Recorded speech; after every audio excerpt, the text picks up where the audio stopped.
గ్రామీణ ప్రాంతాల్లో మనకు కనిపించేటటువంటి పథకాలు చాలా ఉన్నాయి. అయితే వాటి ఇంప్లిమెంటేషన్ను ఎలా జరుగుతోంది అనేటటువంటిది చూడాల్సినటువంటి బాధ్యత ఎవరు బెనిఫిషియరీస్ గా ఉన్నారు, దాని లబ్ధిదారులు ఎవరు, వారి ఉపయోగం ఏంటి, ఎట్లా జరుగుతోంది, ఏ విధంగా జరుగుతోంది, వాస్తవంగా నిజమైనటువంటి లబ్ధిదారులకి ఈ పథకాలు అందుతున్నాయా, అందకపోతే గనక ఎక్కడ లోపం ఉంది, వీటిని చూడాల్సినటువంటి బాధ్యత సమాజంలో జర్నలిస్టుల మీద ఎక్కువ ఉంటుంది. మనకి అది లేకపోతే ఏమవుతుంది అని అంటే చాలా సార్లు పైపైన చూసుకుని వెళ్ళేటటువంటి దాంట్లో అవుతుంది.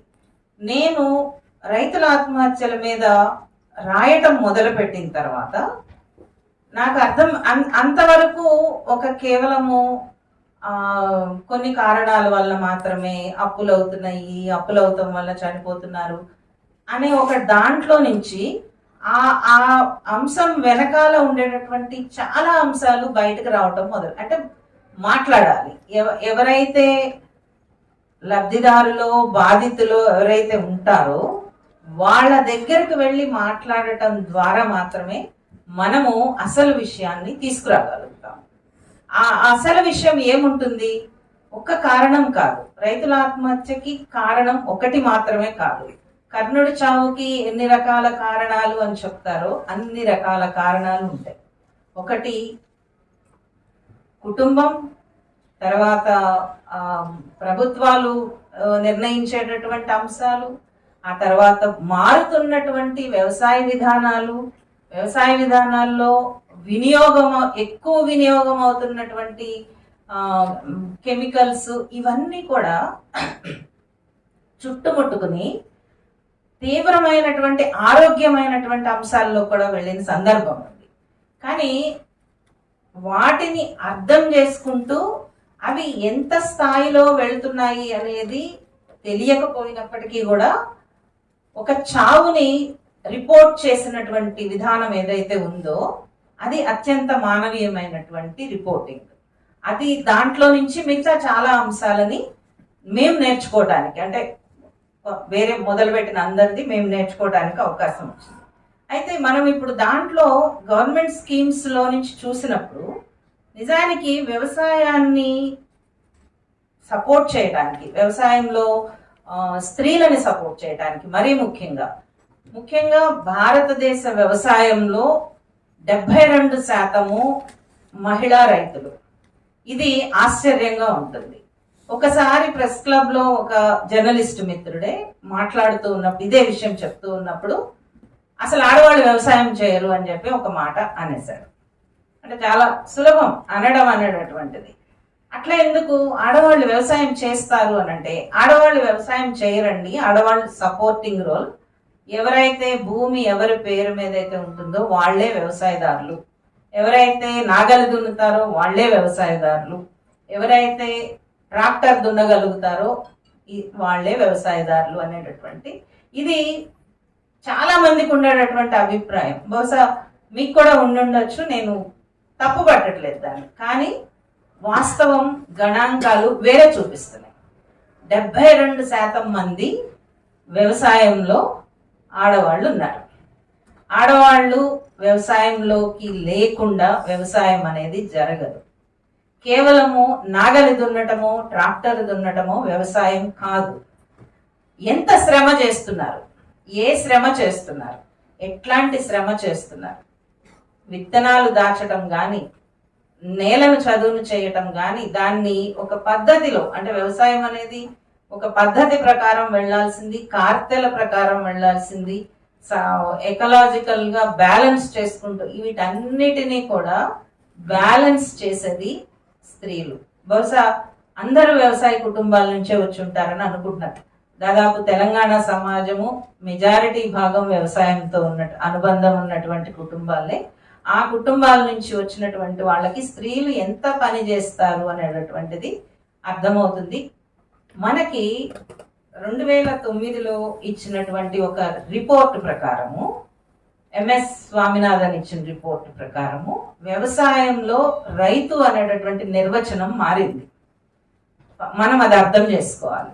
వ్యవసాయంలో రైతుకి కేవలం పురుషులు మాత్రమే కాదు. వ్యవసాయంలో రైతు అనంటే వ్యవసాయ అనుబంధిత రంగాలలో పనిచేసేటటువంటి ప్రతి వ్యక్తి కూడా రైతు కిందకే వస్తారు. ముఖ్యంగా స్త్రీలు రైతులు అని చెప్పి గుర్తించినటువంటి కమిషన్ స్వామినాథన్ కమిషన్. ఇది మనకు తెలిసి ఉండకపోతే ఏమవుతుంది అనంటే మనము రిపోర్ట్ చేసేటటువంటి దాంట్లో రైతులుగా మహిళల్ని గుర్తించాం. ఈ గుర్తించకపోవటం వల్ల ఏమవుతుంది అని అంటే ఆ క్రమంలో వచ్చేటటువంటి స్కీమ్స్ అంటే కమిషన్లకి ఎప్పుడైతే కేంద్ర ప్రభుత్వాలు ఒక కమిషన్ వేసి దానికి ఒక వ్యవస్థ పరమైనటువంటి రూపం ఇచ్చినప్పుడు అవి కింద వరకు ప్రవహిస్తూనే ఉంటుంది, దాని పని నడుస్తూ ఉంటుంది. అందుకనే ఒక మహిళల్ని వ్యవసాయంలో సపోర్ట్ చేయటం కోసము పథకం వచ్చింది, అగ్రికల్చరల్ సపోర్ట్ కోసం అని. దాని పేరు మహిళా కిసాన్ సశక్తికరణ్ పరియోజన అనేది ఉంది, MKSP అని అంటారు. ఈ ఉద్దేశం ఏంటంటే ఉమెన్ ఫార్మర్స్ అంటే మహిళా రైతుల శక్తి సామర్థ్యాలను పెంచటం, ప్రావీణ్యతను పెంచటము, వాళ్ళకి ట్రైనింగ్స్ ఇవ్వటము, అట్లానే సుస్థిర వ్యవసాయంలో వాళ్ళకి అవసరమైనటువంటి వ్యవస్థాపూర్వకమైన మద్దతు వ్యవస్థల్ని కల్పించడం. అప్పుడు ఏమవుతుంది, మనం అసలు వాళ్ళని రైతులుగా గుర్తించకపోతే, రైతులుగా గుర్తించేటటువంటి స్వభావాన్ని మనం తీసుకోకపోతే గనక ఈ పథకం కూడా అంతే విధంగా నీరు గారిపోయే అవకాశం ఉంది. ఎందుకంటే దీని మీద ప్రాధాన్యత ఉండదు. అసలు మహిళల్ని మన దృష్టిలోనే మహిళలు వ్యవసాయం చెయ్యరు అనేటటువంటి ఒక దృష్టికోణం మనకి పాతకాలం నుంచి ఉన్నది. అట్లా నడుస్తూ ఉన్నప్పుడు అసలు మహిళలుగా వాళ్ళని గుర్తించినటువంటి విషయమే ప్రధానమైపోతున్నప్పుడు మహిళల పేరు మీద వచ్చేటటువంటి పథకాలను కూడా ఆ నిజమైనటువంటి లబ్ధిదారులకి అందించేటటువంటి అవకాశం ఉండదు. ఇది గ్యాప్. అంటే అధికార వ్యవస్థకి, అధికార యంత్రాంగానికి, సమాజానికి వారధిగా పనిచేయవలసినటువంటి జర్నలిస్టులు దీనిని ముందు అర్థం చేసుకోవాలి. దాన్ని ఇంప్లిమెంట్ చేయవలసింది అధికార యంత్రాంగం, తీసుకోవాల్సింది స్టేక్ హోల్డర్స్, ఉమెన్ కావచ్చు, కుటుంబాలు కావచ్చు. కానీ ఈ సమాచారం లేదు. అధికార యంత్రాంగానికి వెళ్ళి వాళ్ళ వరకు వెళ్ళి సమాచారం ఇచ్చేంత వ్యవస్థ వాళ్ళకి ఉండొచ్చు, ఉండకపోవచ్చు. కానీ సమాచారం ఎక్కడి నుంచి వస్తుంది? సమాచారము పేపర్ల ద్వారా వస్తుంది, రిపోర్ట్ల ద్వారా వస్తుంది, రోజువారీ టీవీల ద్వారా వస్తుంది. అప్పుడు ఏం చేయాల్సి ఉంటుంది అని అంటే ఈ పథకంలో ఉండేటటువంటి అంశాలని ప్రచారం చేయటంతో పాటు ఏ గ్రామానికి, ఏ మండలానికి ఈ పథకం కింద ఎంతమందికి లబ్ధిదారుల్ని నిర్ణయిస్తున్నారు, ఏ మండలానికి ఈ పథకంలో ఎంతమందికి అవకాశం ఉంది, ఈ అవకాశాన్ని ఇప్పటి వరకు ఎంతమంది తీసుకున్నారు, అసలు తీసుకున్నారా, లేకపోతే మహిళల పేరు మీద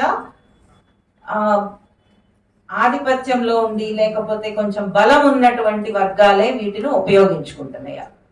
ప్రతి దాంట్లో కూడా మనం ఒక పథకాన్ని కేవలము ఒకే వర్గానికి అని ఉండదు, దాని కింద వరకు ఉంటుంది. అంటే సామాజిక న్యాయం అనేటటువంటిది ప్రతి చోట ఇంప్లిమెంటేషన్ లోకి తీసుకురావాల్సినటువంటి బాధ్యత రాజ్యాంగ పరంగా ఉన్నటువంటి హక్కు. అంటే సామాజిక న్యాయము అని అంటే ఎంతమంది దీంట్లో లబ్ధిదారులుగా ఉన్నటువంటి వాళ్ళు, అది SC ST కావచ్చు, లేకపోతే మైనారిటీ కావచ్చు, బహుజనులు కావచ్చు, ఏ రకమైనటువంటి సామాజిక న్యాయాన్ని ఆ పథకంలో చూపించారు, ఆ పథకాన్ని నిర్దేశించారు అని ఆలోచించినప్పుడు మనకి అప్పుడు ప్రతి మండలంలో ఎంత ఈ పథకం ఎట్లా అమలు అవుతుంది అనేది అర్థమవుతుంది. దీన్ని ఎట్లా మనం ప్రజెంట్ చేయొచ్చు, ఈ ఒక్క పథకం గురించే చెప్తాను. ఈ ఒక్క పథకాన్ని మనం ఇంప్లిమెంటేషన్ లోకి ఎలా జరుగుతోంది అని చెప్పి చెయ్యాలి అని అంటే మొట్టమొదట అసలు ఈ రాష్ట్రానికి ఈ పథకం కింద ఎంత బడ్జెట్ వచ్చింది, ఎంత బడ్జెట్ ని ఎన్ని మండలాలకి ఎన్ని జిల్లాలకి అప్లై చేశారు, ప్రతి జిల్లాకి కూడా ఈ పథకం ఉన్నదా, ఉంటే గనక ఎంత మంది లబ్ధిదారులు, ఇది కేవలం మహిళల కోసమే, మహిళల్లో ఏ వర్గం ఏ సామాజిక వర్గానికి ఎంత ఉపయోగం జరిగింది, ఇన్ని డీటెయిల్స్ మనం తీసుకోవడానికి మనకి చాలా అవకాశాలు ఉన్నాయి. డిస్ట్రిక్ట్ అగ్రికల్చరల్ ఆఫీస్కి వెళ్ళినా ఈ సమాచారం దొరుకుతుంది. మీరు జిల్లా కేంద్రంలోనే ఉన్నారు కాబట్టి తెలిసే అవకాశం ఉంటుంది. మరీ ముఖ్యంగా ఈ జిల్లాకు ఉండేటటువంటి ఒక ప్రత్యేకత ఏంటంటే, మొత్తం ఈ జిల్లాలోని మహిళలే సుస్థిర వ్యవసాయంలో విత్తనాల జ్ఞానంలో ప్రపంచాన్ని ఆకర్షించినటువంటి జిల్లా ఇది. అంటే వ్యవసాయం అంటే కేవలం నీళ్లు, వరి అనేటటువంటి పంటలే కాకుండా వ్యవసాయం అంటే చిరుధాన్యాలు అని చెప్పి పరిచయం చేసినటువంటి జిల్లా ఈ జిల్లా. మీకు అందరికి తెలిసే ఉంటుంది, జహీరాబాద్ ప్రాంతంలో అక్కడ ఉండేటటువంటి మహిళలు సంఘాలుగా ఏర్పడి ఎంత పని చేస్తున్నారు అనేటటువంటిది, ఎంత అంటే ప్రపంచమంతా జహీరాబాద్ వైపు చూస్తున్నటువంటి సందర్భాన్ని కూడా మనం గమనించాం. అంటే వాళ్ళు చాలా చెప్తారు ఎంత పని ఉంటుంది వ్యవసాయంలో అనేటటువంటిది. ఆ మహిళల మాటలు వింటే గనక, ఆ మహిళల అనుభవాలని మనం రికార్డ్ చేయగలిగితే గనక జర్నలిస్టులుగా, ఎంత ఆహార భద్రతకి కీలకంగా, మొత్తము ఒక జిల్లాకనే కాదు మొత్తం ఒక దేశానికి సంబంధించినటువంటి ఆహార భద్రతకి కీలకంగా ఉన్నటువంటి వ్యక్తులు చిన్న సన్నకారు మహిళా రైతులు. అందుకనే గణాంకాల్లో 72% మహిళలు ఉన్నారు. ఆ గణాంకాలకి ఇక్కడ వాస్తవంగా ఏం కనిపిస్తోంది అనేటటువంటి దానికి ఆ గ్యాప్ ని పూరించడానికి, ఆ గ్యాప్ ని అర్థం చేసుకోవడానికి జర్నలిస్టులు చేసేటటువంటి పని సమాచారం అందించడం ద్వారా చాలా కీలకమైనటువంటి విషయం. ఇంకో దానికి వెళితే అదే దానికి అనుబంధంగా ఉన్నది మెటర్నల్ హెల్త్ న్యూట్రిషన్ మీద కూడా ప్రభుత్వం వైపు నుంచి ఒక పథకం ఉంది. ఇది జననీ సురక్ష యోజన అంటారు.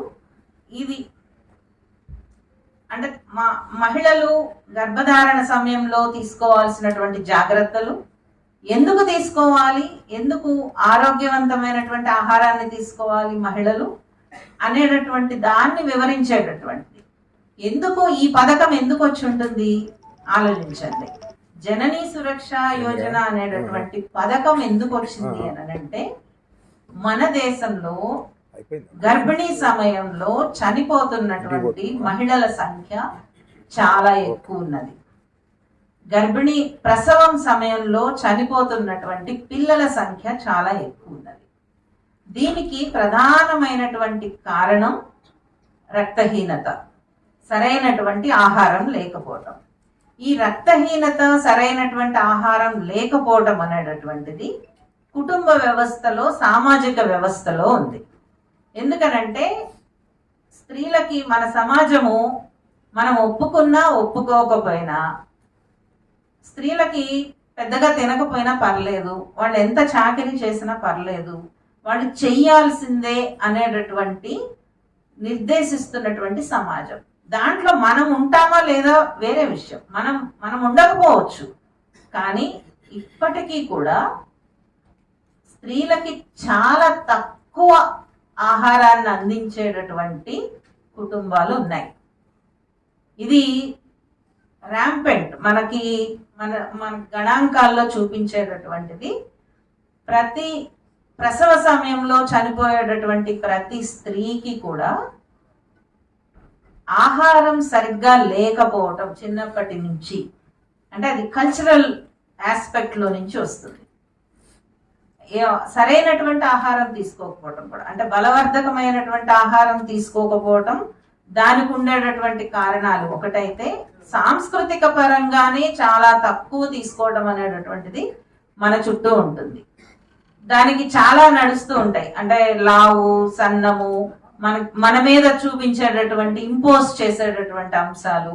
ఆడవాళ్ళు అంటే ఇట్లానే ఉండాలి, సన్నగా ఉండాలి, లేకపోతే అణకువగా ఉండాలి, ఎంత శ్రమనైనా భరించాలి కానీ నోరెత్తి మాట్లాడకూడదు. ఇవన్నీ అంటే మీకు ఆశ్చర్యంగా అనిపించవచ్చు, ఇప్పుడు అట్లా లేరు కదా మేడం, ఇప్పుడు అంతా మారిపోయింది కదా అని అనుకోవచ్చు. కానీ మన గణాంకాలు మనల్ని మోసం చేయకూడదు. మన గణాంకాలు చెప్తున్నది ఏంటంటే ఇప్పటికీ మనకి హాస్పిటల్కి వెళ్ళలేనటువంటి, ప్రసవ సమయంలో వెళ్ళలేనటువంటి, హాస్పిటల్కి వెళ్ళి డెలివరీ చేసుకోలేని సమాజం ఉన్నది. ఇది మనం గుర్తించాలి. ఆ తర్వాత 6 ఏళ్లలోపు పిల్లలు చనిపోతున్నారు. 6 ఏళ్లలోపు పిల్లలు చనిపోవడం అని అంటే 6 ఏళ్లలోపు పిల్లలకి సరైనటువంటి ఆహారం లేకపోతే గనక వాళ్ళ ఎదుగుదలలో చాలా ప్రమాదకరమైనటువంటి పరిస్థితులు ఏర్పడతాయి. వాళ్ళ ఎత్తు పెరగటంలో కానీ లేకపోతే వాళ్ళ శరీరం కండరాలు పెరగటంలో కానీ ఈ 6 ఏళ్ల వయసు అనేది చాలా ముఖ్యమైనటువంటిది. అందుకనే అంగన్వాడీ సెంటర్ అనేటటువంటిది మనకి చాలా ముఖ్యమైనటువంటి.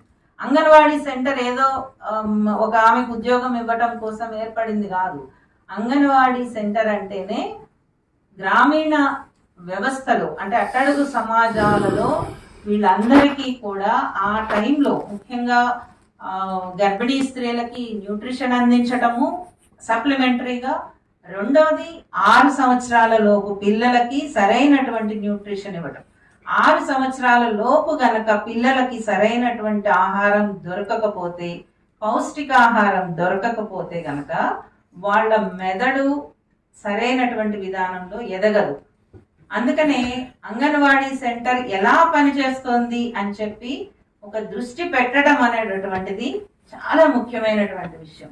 అంగన్వాడీ సెంటర్కి ఏం ఫుడ్ వస్తుంది, ఎట్లాంటి ఫుడ్ వస్తుంది, అక్కడ అవకతవకలు జరుగుతున్నాయా, సరిగ్గా అందుతున్నాయా, అందట్లేదా, ఇవ్వాల్సినటువంటి ట్రైనింగ్ ఇస్తున్నారా, ఆ డిపార్ట్మెంట్స్ ఎట్లా పనిచేస్తున్నాయి అనేటటువంటి కూడా ఇలాంటి పథకాల్లో చాలా భాగం ఉంది. అంటే వీటిని కేవలం లేకపోతే అంతవరకే అవుతుంది.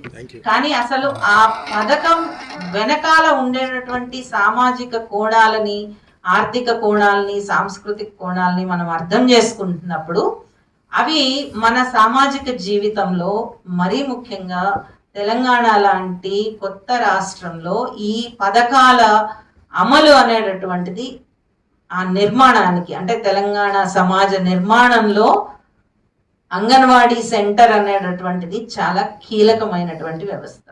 ఎప్పుడైతే పిల్లలు ఆరోగ్యంగా పెరుగుతారో, ఏ రకమైనటువంటి జెండర్ బయాస్ లేకుండా అంటే ఆడ మగ ట్రాన్స్జెండర్ అనేటటువంటి బయాస్ లేకుండా పెరుగుతారో ఆ సమాజము ఆరోగ్యంగా పెరిగే అవకాశం ఉంటుంది. ఎప్పుడైతే ఆ సమాజంలో ఒక భాగము అసలు ఏ అవకాశాలు లేకుండా అసలు ఆరోగ్యపరంగా కూడా చాలా తక్కువ శక్తిని అందే విధంగా ఉంటే గనక మనం భవిష్యత్తుని ఊహించుకోలేం ఎట్లా ఉంటుంది అనేటటువంటిది. అంటే ఇంత కష్టపడి ఒక ఉద్యమం ద్వారా సాకారం చేసుకున్నటువంటి రాష్ట్రాన్ని బలంగా నిలబెట్టుకోవాలి అని అంటే ఒక బలమైనటువంటి వ్యవస్థ, మానవ వ్యవస్థ అవసరం. మానవ వ్యవస్థకి పునాది పిల్లలే, ఆ స్త్రీలు. ఆ స్త్రీలని రక్షించుకోవాల్సినటువంటి అవసరం ఉంటుంది. రక్షించుకోవడం అంటే ఇళ్లలో కూర్చోబెట్టడం కాదు. ఆ స్త్రీలు తమకుండేటటువంటి ప్రతి ఒక్క సామాజిక జీవితంలో పూర్తి స్థాయిలో నిలబడేటట్టు, పని చేయగలిగేటట్టు, తమకు నచ్చినటువంటి రంగాల్లో ముందుకు వెళ్ళేటట్టు పనిచేయడం. దానికి చాలా పని చేయాలి.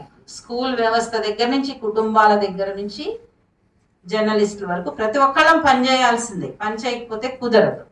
అంటే ఎప్పుడైతే ఇక్కడ స్త్రీలు ఒక ధైర్యంగా అవకాశాలను అందిపుచ్చుకోగలుగుతారో, ఎక్కడైతే స్వేచ్ఛగా మాట్లాడగలుగుతారో, ఎక్కడైతే వాళ్ళకు ఉండేటటువంటి జ్ఞానాన్ని చూపించగలుగుతారో, పెంచుకోగలుగుతారో అక్కడ స్త్రీల మీద అత్యాచారాలు తగ్గుతాయి. ఎప్పుడైతే స్త్రీల మీద అత్యాచారాలు తగ్గుతాయో అది ఒక మంచి సమాజానికి మార్పుకి మనము ఒక ఉదాహరణగా తీసుకోవచ్చు. దాదాపు తెలంగాణ ఇప్పుడున్నటువంటి పరిస్థితుల్లో మనము ఒక ప్రమాదకరమైనటువంటి పరిస్థితిలో ఉన్నాం. ఎందుకు అనంటే స్త్రీల మీద జరుగుతున్నటువంటి అత్యాచారాలు కావచ్చు, లేకపోతే వివక్ష కావచ్చు, చాలా ప్రమాదకరమైనటువంటి సంఖ్యలో ఉన్నది. ఇది నేను చెప్తున్నటువంటి విషయం కాదు. నేను ఇక్కడ చెప్పే ప్రతి మాట కూడా ఒక రికార్డు వ్యవస్థల్లో ఉన్నాయి. మన పోలీస్ స్టేషన్కి వెళితే ప్రతి ఒక్క రికార్డ్ అవుతుంది మనకి. వాళ్ళు ఎన్సిఆర్బి అని చెప్పి ఒకటి పంపిస్తారు, నేషనల్ క్రైమ్ రికార్డ్స్ బ్యూరో అని పంపిస్తారు. ప్రతి పోలీస్ స్టేషన్కి లేకపోతే ప్రతి పోలీస్ స్టేషన్లో రికార్డ్ అయినటువంటి ప్రతి అంశాన్ని విశ్లేషించి ఏ విషయం దేని కిందకు వస్తుంది అని చెప్పి డేటాని సెగ్రిగేట్ చేసి పంపిస్తూ ఉంటారు. ఇది నేషనల్ క్రైమ్ రికార్డ్స్ బ్యూరో ప్రకారము తెలంగాణ ప్రమాదకరమైనటువంటి స్థాయిలో ఉంది స్త్రీల రక్షణకు సంబంధించినటువంటి దాంట్లో. అయితే దీనికి ఏం చేయాల్సి ఉంటుంది? ఉన్నది కానీ ఉన్నది అని చెప్పి దాన్ని అట్లా వదిలేయలేము, దాన్ని మార్చుకోవాలి. దాన్ని మార్చాలి అని అంటే ఎన్ని రకాలైనటువంటి ప్రయత్నాలు చేయాల్సి ఉంటుంది.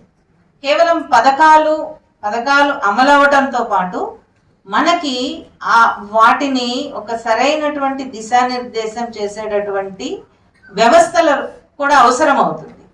అంటే ఇప్పుడు మన విద్యా విధానం ఉంది అని అంటే విద్యా విధానంలో జెండర్ ఈక్వాలిటీ గురించి తప్పనిసరిగా ఒక పాఠ్యాంశం కూడా కాదు, జెండర్ సెన్సిటైజేషను, జెండర్ ఈక్వాలిటీ అనేటటువంటిది మన విద్యా విధానంలో భాగంగా ఉండాలి. అది ఎట్లా జరుగుతోంది? స్కూల్స్ కావచ్చు, లేకపోతే కాలేజెస్ కావచ్చు. 10 ఏళ్ల క్రితము ఒక జెండర్ సెన్సిటైజేషన్ కోసం ఒక టెక్స్ట్ బుక్ వచ్చింది తెలంగాణ రాష్ట్రంలో. బహుశా అట్లాంటి టెక్స్ట్ బుక్ రావడం తెలంగాణనే మొత్తం దేశంలోనే ఫస్ట్ అయి ఉండొచ్చు అని అనుకుంటున్నాను నేను, కానీ చెక్ చేసుకుంటాను. కానీ ఆ టెక్స్ట్ బుక్ మొత్తం కాలేజీ లెవెల్లో విద్యార్థులకి ఒక జెండర్ని ఎట్లా అర్థం చేసుకోవాలి, జెండర్ సెన్సిటివిటీని ఎట్లా అర్థం చేసుకోవాలి, జెండర్ ఈక్వాలిటీని ఎట్లా అర్థం చేసుకోవాలి, అసలు సమానత్వం అనేటటువంటి భావాన్ని ఎట్లా అర్థం చేసుకోవాలని చూపించినటువంటి పుస్తకం అది. దాంట్లో వ్యవసాయం దగ్గర నుంచి ఉద్యోగాల వరకు కూడా, రాష్ట్ర కేంద్ర ప్రభుత్వ ఉద్యోగాల వరకు కూడా ఏ నిష్పత్తిలో స్త్రీలు ఉండాల్సిన అవసరం ఉన్నది అని చర్చించిన పుస్తకము. అట్లానే మన చుట్టూ ఉండేటటువంటి మనం మాట్లాడుకునేటటువంటి వాటిల్లో కూడా ఎంత జెండర్ వివక్ష పనిచేస్తుంది. చాలా అలవోకగా ఎట్లా అనేస్తారు అని అంటే ఎవ్వరికి ఏ రకమైనటువంటి కనీసపాటి సిగ్గు కానీ ఏముండదు బూతులు మాట్లాడేటప్పుడు. అది పాఠశాలల్లో చాలా ఎక్కువ కనిపిస్తుంది ఈ మధ్యకాలంలో, రోడ్ల మీద కనిపిస్తుంది. ఇది ఏమాత్రం ఆరోగ్యకరమైనటువంటి విషయం కాదు. అంటే మేము మాట్లాడేస్తాం ఏం పర్లేదని అనుకోవద్దు. మీతో పాటు మీరంటే నేను మిమ్మల్ని వ్యక్తిగతంగా అంటలేదు, మామూలుగా సమాజంలో చెప్తున్నా. ఎవరైనా సరే అంటే ఒక స్త్రీలని అవమానకరంగా, స్త్రీలను కావచ్చు లేకపోతే ఇతర సమూహాలను కావచ్చు, అవమానకరంగా హేళనగా మాట్లాడే ఏ సమాజం కూడా సేఫ్గా ఉండే పరిస్థితి ఉండదు. అంటే మనం బయట మాట్లాడిందే అది మన ఇంట్లోకి కూడా వస్తుంది ఖచ్చితంగా. అంటే మనం ఎంత రక్షణని బయట సమాజానికి చూపిస్తున్నామో, అంటే రక్షణ అంటే మనం ఎంత వివక్షను చూపిస్తామో అదే వివక్ష మన కుటుంబంలో ఉండేటటువంటి స్త్రీలు అనుభవిస్తారు. ఆ తర్వాత బయట ప్రపంచంలోకి వచ్చినప్పుడు అదే వివక్షను కూడా వాళ్ళు కూడా ఫేస్ చేయాల్సి ఉంటుంది. అంటే ఇది వ్యక్తి మార్చగలిగేది కాదు, ఒక వ్యక్తి మార్చగలిగేది కాదు, అట్లా అని చెప్పి మార్చలేని విషయం కూడా కాదు. అది అర్థం చేసుకుంటున్నప్పుడు మన విద్యా వ్యవస్థలో అసలు ఒక జెండర్ ఈక్వాలిటీ అనేటటువంటి దాని మీద చాలా పెద్ద చర్చ జరగాల్సి ఉంటుంది. ఎప్పుడైతే స్త్రీలకి విద్య వస్తుందో తమ పేరు మీద ఉండేటటువంటి చట్టాలను తెలుసుకోవటానికి అవకాశం ఉంటుంది. పథకాలను తెలుసుకోవడానికి వాళ్ళే చదివి తెలుసుకునేటటువంటి అవకాశం ఉంటుంది. అందుకనే మనకి సావిత్రిబాయి పూలే అంత ముఖ్యమైనటువంటి విషయం. తర్వాత ఎకనామిక్ ఎంపవర్మెంట్ గురించి కూడా కేంద్ర ప్రభుత్వం వైపు నుంచి కొన్ని పథకాలు ఉన్నాయి. అవి మీకు నేను తర్వాత ఇస్తాను. వీటిల్లో ముఖ్యమైనటువంటి ఏంటంటే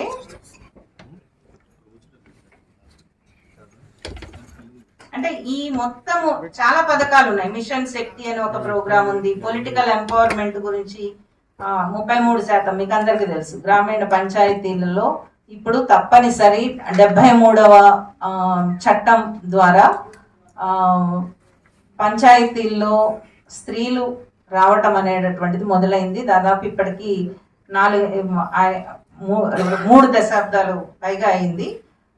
అది మార్పు ఎంతవరకు వచ్చిందనంటే యాక్సెప్ట్ చేసేంత వరకు వచ్చింది. కానీ నిజానికి చాలా మంది ఇప్పటికీ చెప్తున్నటువంటి విషయం ఏంటంటే, ఎందుకనంటే గ్రామీణ ఆర్థిక వ్యవస్థకు ప్రజాస్వామ్యానికి మూల ఆయువు పట్టు గ్రామాలే. ఆ గ్రామాలలో అధికారం అనేటటువంటిది అందరి చేతుల్లోకి రావాలి అని ఉద్దేశించినటువంటి పథకమే చట్టం అది. ఆ చట్టం ద్వారా ఇప్పుడు మనకి చాలా మంది సర్పంచులుగా ఉన్నారు, వార్డు మెంబర్లుగా ఉన్నారు, జిల్లా పరిషత్ చైర్మన్లుగా ఉన్నారు, నగరపాలిక వాటిల్లో ఉన్నారు, కౌన్సిలర్స్గా ఉన్నారు. కానీ చాలా తక్కువ మంది మాత్రమే తమ అధికారాన్ని తాము నిర్వర్తించగలుగుతున్నారు. ఎందుకు నిర్వర్తించలేకపోతున్నారు? ఇది ఒక పొలిటికల్ ఎంట్రీగా చాలా మంది చూస్తున్నారు.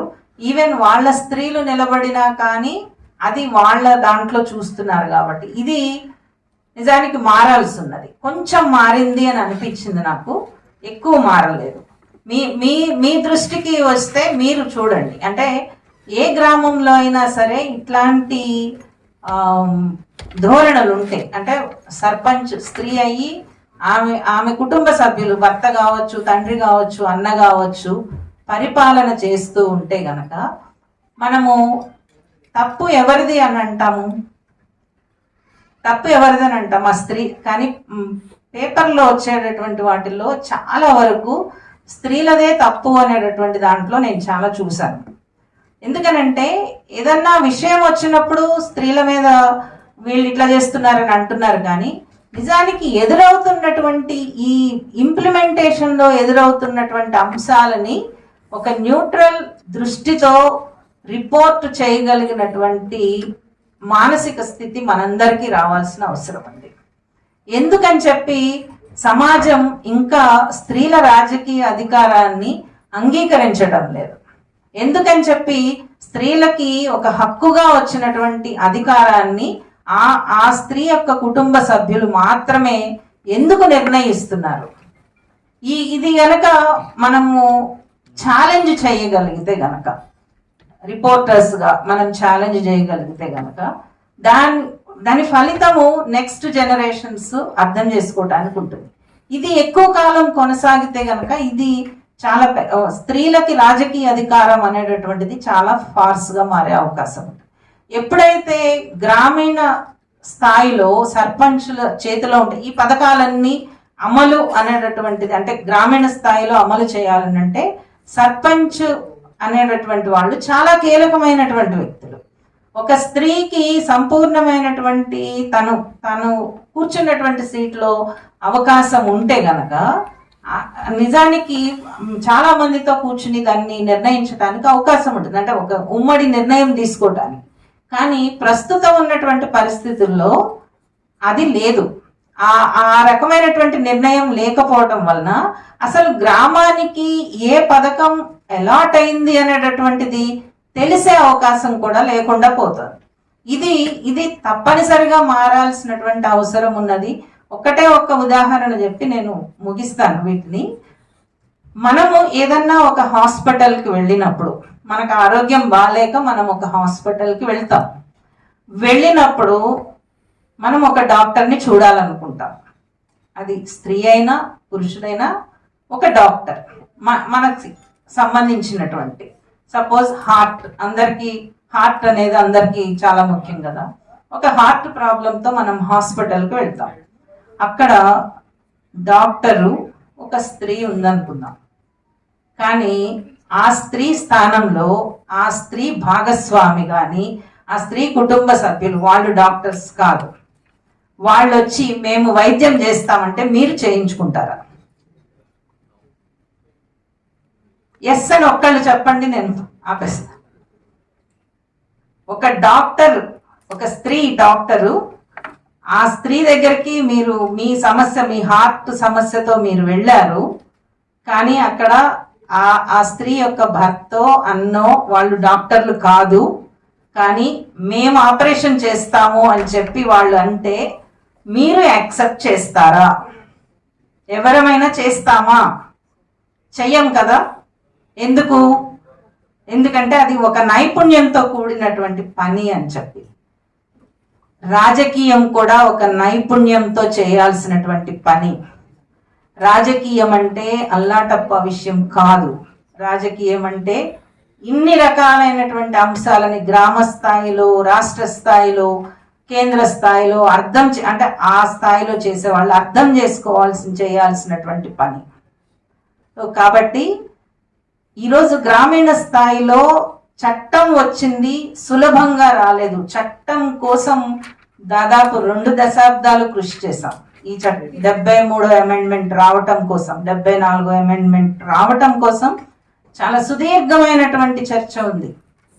చాలా దాని మీద పాలసీ పరంగా ఎన్నో చర్చలు జరిగాయి. అంతకు ముందు ఉన్నటువంటి సిస్టమ్స్ అన్నిటినీ తీసి 73, 74 రావటానికి కృషి చేసిన చాలా మంది ఉన్నారు. కానీ వాస్తవ రూపంలోకి వచ్చేటప్పటికి చిన్నపాటి రాజకీయ అధికారాన్ని కూడా వాడకుండా, చెయ్యకుండా చేస్తున్నటువంటి మన కుటుంబ వ్యవస్థ ఏదైతే ఉందో, మన సామాజిక వ్యవస్థ ఏదైతే ఉందో అది మారాల్సినటువంటి అవసరం ఉంది. అది మారకపోతే గనక మన సమాజము ఇంకా ఇంకా ఇంకా హ్యూమన్ ఇండెక్స్లో, అంటే ప్రపంచ దేశాలతో పోల్చి చూసుకుంటే చాలా చివరి స్థాయిలో ఉంటుంది. జెండర్ ఈక్వాలిటీలో కానీ, జెండర్ ఇంప్లిమెంటేషన్లో కానీ, జెండర్ సెన్సిటివిటీలో కానీ. ఇది మారాలి అని అంటే చాలా పని చేయాల్సి ఉంటుంది. ఒకటి, మనం వ్యక్తిగత స్థాయిలో మన కుటుంబంలో మన పిల్లల్ని ఈక్వల్గా పెంచడంతో పాటు మన మగ పిల్లల్ని కూడా, ముఖ్యంగా మన మగ పిల్లల్ని మీరు జెండర్ ఇన్సెన్సిటివ్గా ఉండడానికి వీల్లేదు, మీరు అత్యాచారం చేసే వ్యక్తిగా ఉండడానికి వీల్లేదు, మీరు ఒక రేప్ చేసేటటువంటి వ్యక్తిగా ఉండడానికి వీల్లేదు, మీరు ఒక మంచి మగ మనిషిగా ఉండాలి అని అంటే అలవర్చుకోవాల్సినటువంటి అంశాలు చాలా ఉంటాయి అని చెప్పాల్సి ఉంటుంది. వీటన్నిటికీ మూలం, వీటన్ని జరగాలి అని అంటే చేయాల్సిన పని చాలా ఉంది. మరీ ముఖ్యంగా జర్నలిస్టులుగా మన మీద చాలా ఉంటుంది. జెండర్ ఈక్వాలిటీ కోసం పని చేయడము అనేది కేవలం ఒక పథకం గురించి రాయడము, లేకపోతే అది ఒక్కటే కాదు. జెండర్ ఈక్వాలిటీ గురించి చాలా ఆలోచించాల్సి ఉంటుంది, మనం అర్థం చేసుకోవాల్సి ఉంటుంది. ఎప్పుడైతే జెండర్ ఈక్వల్ సొసైటీ వస్తుందో అప్పుడు తప్పనిసరిగా మన దేశం కూడా సోషల్ ఇండెక్స్లో చాలా టాప్ ప్రయారిటీలోకి వెళ్ళే అవకాశం ఉంటుంది. లేకపోతే ఇంకొక 100 ఏళ్ళైనా కానీ మన స్థానము చాలా కిందనే ఉంటుంది. నేను మొదటి స్థాయిలోకి వెళ్ళాలని చెప్పి నేను కోరుకుంటున్నాను. మీరందరూ కూడా కోరుకుంటారని చెప్పి నేను భావిస్తూ నాకు ఈ అవకాశం ఇచ్చినందుకు థ్యాంక్ యూ.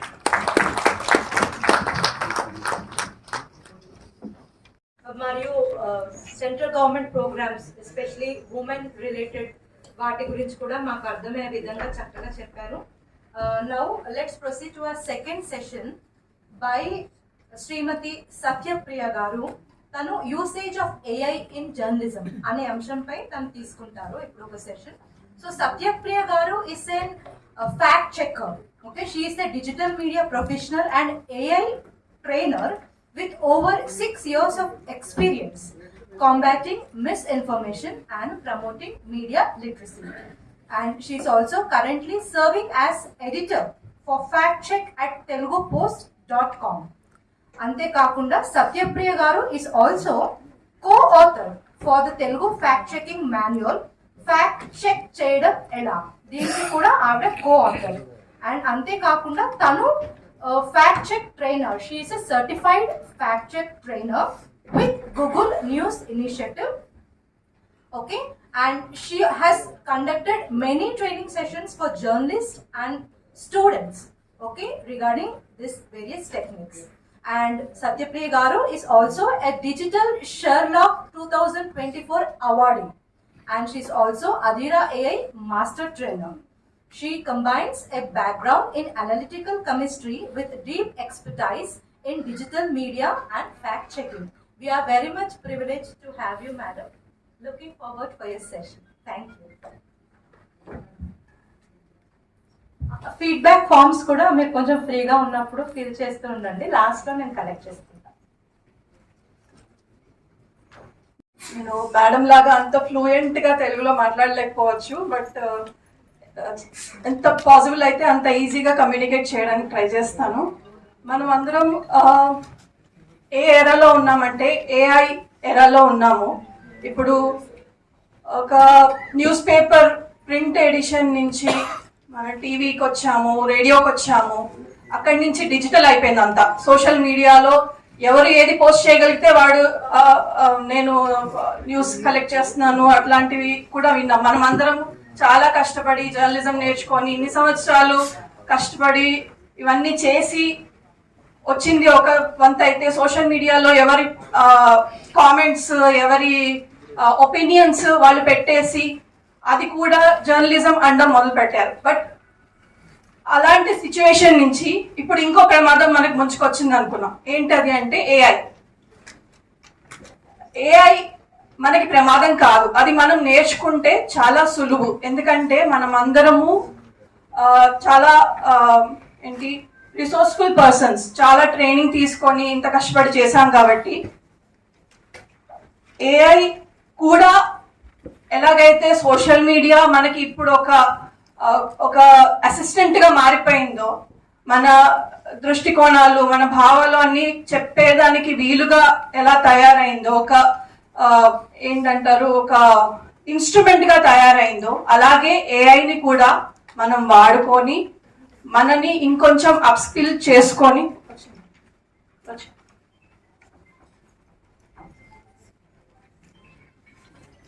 మనల్ని మనం అప్స్కిల్ చేసుకొని దాన్ని యూజ్ చేసుకోగలిగితే ఏఐ మనందరికీ చాలా సపోర్ట్ చేస్తుంది. నా పేరు సత్యప్రియ. నేను గూగుల్ నుంచి అలాగే డేటా లీడ్స్ నుంచి నేను ఏఐ ట్రైనింగ్ తీసుకున్నాను, అలాగే ఫ్యాక్ట్ చెక్ ట్రైనర్ని. ఇప్పుడు మనము ఏఐ గురించి భయపడాల్సింది లేదు, ఎందుకంటే ఏఐ వల్ల జాబులు పోతాయి అని ఎంతమంది విన్నారండి? మనం అందరం విన్నాం, ఏఐ వచ్చేసింది మన జాబ్లన్నీ వెళ్ళిపోతాయని. కానీ మనం ఏఐ ఎలాంటిదంటే అది దాని పని చేస్తుంది, కానీ దానికి ఏం చేయాలో మనమే చెప్పాలి. మనం చెప్పి దాన్ని ఒక తాటిలో తీసుకెళ్తే కానీ అది ఒక పని చేయలేదు. నేను ఇప్పుడు చేస్తున్నాను కాబట్టి నాకు తెలుసు, అందుకే మీకు అందరితో పంచుకోవాలని నేను ఇక్కడికి వచ్చాను. ఏఐ మనము కలిస్తేనే ఒక పని అవుతుంది, అంతేగాని ఏఐ వచ్చేసింది అదంతా చేసేసుకుంటుంది మనం కూర్చోవడమే అని కాదు. So AI is not going to change the world, it is going to change how we are going to work అనేది మనం నేర్చుకోవాలి. మీడియాలో ఇదంతా మనకు తెలిసిందే, చిన్న చిన్నగా న్యూస్ పేపర్స్, రేడియోలు, టీవీలు, డిజిటల్ మీడియా, ఇప్పుడు ఏఐ వచ్చింది. సార్ ఎంతమంది చాట్ జీపీటీ లేదా జెమినీ యూస్ చేస్తున్నారు? మామూలుగా ఆర్టికల్స్ రాయడానికి యూస్ చేస్తున్నారా, లేకపోతే ఊరికేనే ఏమైనా ఇమేజ్లు తయారు చేయడానికి లేదా వీడియోలు తయారు చేయడానికి యూస్ చేస్తున్నారా? ఆర్టికల్ సపోర్ట్ కోసం యూస్ చేస్తున్నాం. ఓకే, చాట్ జీపీటీయా జెమినీ? Chat GPT. ఓకే, అయితే చాలా వరకు నా పని అయిపోయినట్టే, ఎందుకంటే నేను చిన్న చిన్న టూల్స్ నేర్పిస్తాను. అలాగే మనం ఎలా వెతకాలి, మామూలుగా ఏదో కొట్టేస్తే ఒక అందమైన మొహాన్ని గీయండి అంటే అది గీసేస్తుంది. కానీ నాకు భారతదేశంలో ఒక చిన్న పాప ఇలా బొట్టు పెట్టుకొని లంగా ఓణి వేసుకొని అలాంటి బొమ్మని ఇవ్వండి అంటే అది అలాంటి బొమ్మనే ఇస్తుంది. సో మనకేం కావాలో మనకి స్పష్టత ఉంటే అది మనకి చాలా ఈజీగా మన పని చేసి పెడుతుంది. ఇప్పుడు మనం చిన్న ఎక్సర్సైజ్ చేద్దాం. మెషిన్లు మనకంటే మంచిగా చేసే పనులు ఏమిటి? ఏమన్నా ఒక 3 టకటగా చెప్పేసుకుంటే మనం టకటగా ఫినిష్ చేసేసుకోవచ్చు. ఏమైనా చెప్తారా? మెషిన్లు మనకంటే సులువుగా చేసేది ఏమిటి?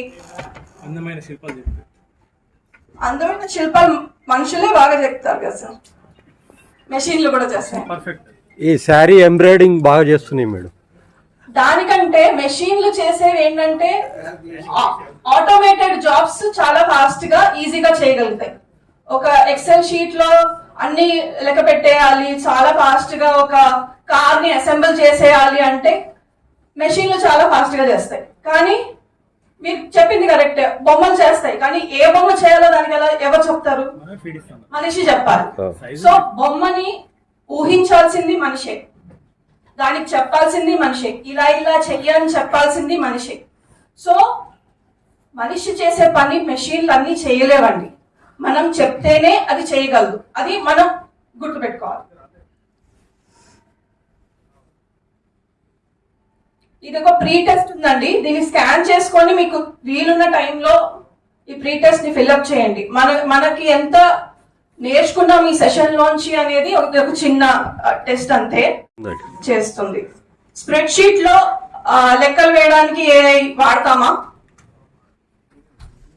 ఒక ఎక్సెల్ షీట్ లో లెక్కలు చేయడానికి ఏఐని వాడతామా? లేదు, అందులో ఏఐని వాడం. జస్ట్ అది ఒక మెషిన్ లెర్నింగ్, అది ఊరికేనే నంబర్స్ తీసుకుంటుంది, దాన్ని కౌంట్ చేస్తుంది అంతే. అలాగే స్పాటిఫై లేదంటే మీరు ఇంకెక్కడెక్కడ ఏఐని వాడారు? ఊబర్, ఓలా యాప్లు హైదరాబాద్ లో అయితే చాలా తిరుగుతాయి, ఇక్కడ తిరుగుతాయా? నావిగేషన్ సిస్టమ్ ఉంటుంది వాటిల్లో, GPS సిస్టమ్ ఉంటుంది, అవన్నీ ఏఐ ఎనేబుల్డ్ సిస్టమ్స్ అన్నమాట. అది ఎక్కడికి వెళ్ళాలి? ఇప్పుడు ట్రాఫిక్ జామ్ అయింది ఎక్కడైనా అంటే అదే ఆల్టర్నేటివ్ రూట్ చూపిస్తుంది మనకి. దాన్ని క్యాల్కులేషన్ చేసుకోవడం అది ఆల్రెడీ నేర్చుకొని ఉంటుంది. సో అది ఏఐ సిస్టమ్ అన్నమాట. అలాగే స్పాటిఫై, ఇప్పుడు గానా గానీ స్పాటిఫై గానీ మనకి ఇష్టమైన పాటలు అదే వేసేస్తూ ఉంటుంది. ఎలా తెలుస్తుంది దానికి? అది మన టేస్ట్ ని బట్టి మనకి ఎలాంటి పాటలు నచ్చుతాయో అనేది అదే చూస్ చేసుకొని అది పాటలు వేసేస్తూ ఉంటుంది. సో అది కూడా ఒక ఏఐ సిస్టమ్. కానీ ఫోటోషాప్ ఏఐ కాదు, ఇప్పుడిప్పుడు ఏఐ యాడ్ చేస్తున్నాం కానీ దాన్ని ఎడిటింగ్ సాఫ్ట్వేర్ అంటారు. ఏఐ ఇప్పుడు స్టార్ట్ అవ్వలేదండి, మనం అందరం ఇప్పుడు ఏదో ఏఐ వచ్చేసింది అనుకుంటాం. కానీ ఈయన అలన్ ట్యూరింగ్ అని చాలా పాత కాలం నుంచే 1956 నుంచే ఏఐ గురించి పరిశోధనలు మొదలు పెట్టారు. అది చాలా చాలా ఒక ఇప్పుడు మనకి ఒక ప్రాసెస్ ఒక సెట్ అయింది. మెషిన్లు థింక్ చేయగలవా? మెషిన్లు థింక్ చేయలేవు.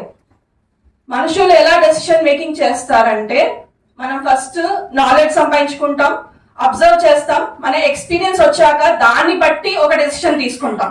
కానీ మెషిన్ కి డేటా ఇస్తాం, ఫస్ట్ డేటా అంతా పోగు చేసి ఆ మెషిన్ లో వేసి దాని మీద ట్రైన్ చేస్తాం వాటిని. కొంతమంది ఉంటారు వాటిని ఆ మెషిన్స్ ని ఆ సిస్టమ్స్ ని కంటిన్యూస్ గా క్వశ్చన్స్ అడుగుతూ ఉంటారు. సో ఆ క్వశ్చన్స్ కి అది కరెక్ట్ ఆన్సర్ ఇచ్చేదాకా దాన్ని ట్రైన్ చేస్తారు. చేసి ఆ డేటాని వాళ్ళు లేబుల్ చేస్తారు. అది అప్పుడు మెషిన్ డెసిషన్ తీసుకోగలుగుతుంది. సో అది ఏఐ ట్రైనింగ్ అన్నమాట. ఇదే చెప్పాను కదా ఇప్పుడు నేను, వాటికి లార్జ్ అమౌంట్ ఆఫ్ డేటా ఇస్తారు, అది కరెక్ట్ ఆన్సర్ ఇచ్చేదాకా దాన్ని ఆ డేటాని ప్రాసెస్ చేస్తారు, ఒక సిస్టమ్ ఎనేబుల్ చేస్తారు. కానీ మనిషి అలా కాదు, మనం ఎక్స్పీరియన్స్ తో నేర్చుకుంటాం. ఇప్పుడు ఏఐలో లేబుల్ డేటా ఉంటుంది, అన్లేబుల్ డేటా ఉంటుంది, ఇవన్నీ మనం మెల్లిగా నేర్చుకోవచ్చు. సో ఏఐ అంటే అసలు ఏంటి అంటే ఒక టెక్నాలజీ, కంప్యూటర్ నేర్చుకుంటుంది, అలాగే రీజనింగ్ నేర్చుకుంటుంది, దాన్ని ఎలా ఆన్సర్ చేయాలో ఇదంతా నేర్చుకొని హ్యూమన్ ఇంటెలిజెన్స్ కి సమర్పాలుగా అది పనిచేస్తుంది. ఇవన్నీ ఏఐ సిస్టమ్స్ అండి. గూగుల్ మ్యాప్స్ ఏఐ సిస్టమ్స్ వచ్చేసింది. నెట్ఫ్లిక్స్ లో మనకి ఒక సినిమా చూసామంటే దాని వెనకాలే 4 సినిమాలు వస్తాయి, ఇవి కూడా మీకు నచ్చుతాయి అనేసి. అదంతా ఏఐ లేబులింగ్ సిస్టమ్ అన్నమాట. అలాగే ఇన్స్టాగ్రామ్ లో అండ్ స్పాటిఫై ఎక్సెట్రా.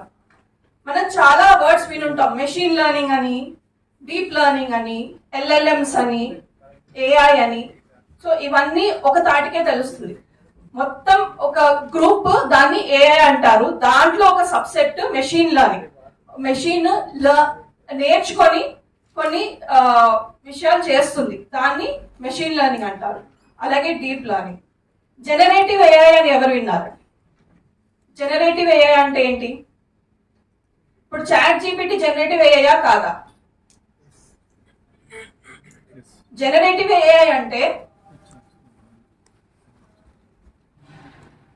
ఏదైనా కంటెంట్ ని మనం క్రియేట్ చేయడం మన పని. జర్నలిస్ట్ గా మన పని ఏంటి? ఒక కంటెంట్ ని క్రియేట్ చేయడమే మన పని. అలాగే జనరేటివ్ ఏఐ కూడా కంటెంట్ ని క్రియేట్ చేస్తుంది. అది టెక్స్ట్ కావచ్చు, ఇమేజ్ కావచ్చు, లేదా వీడియో కావచ్చు.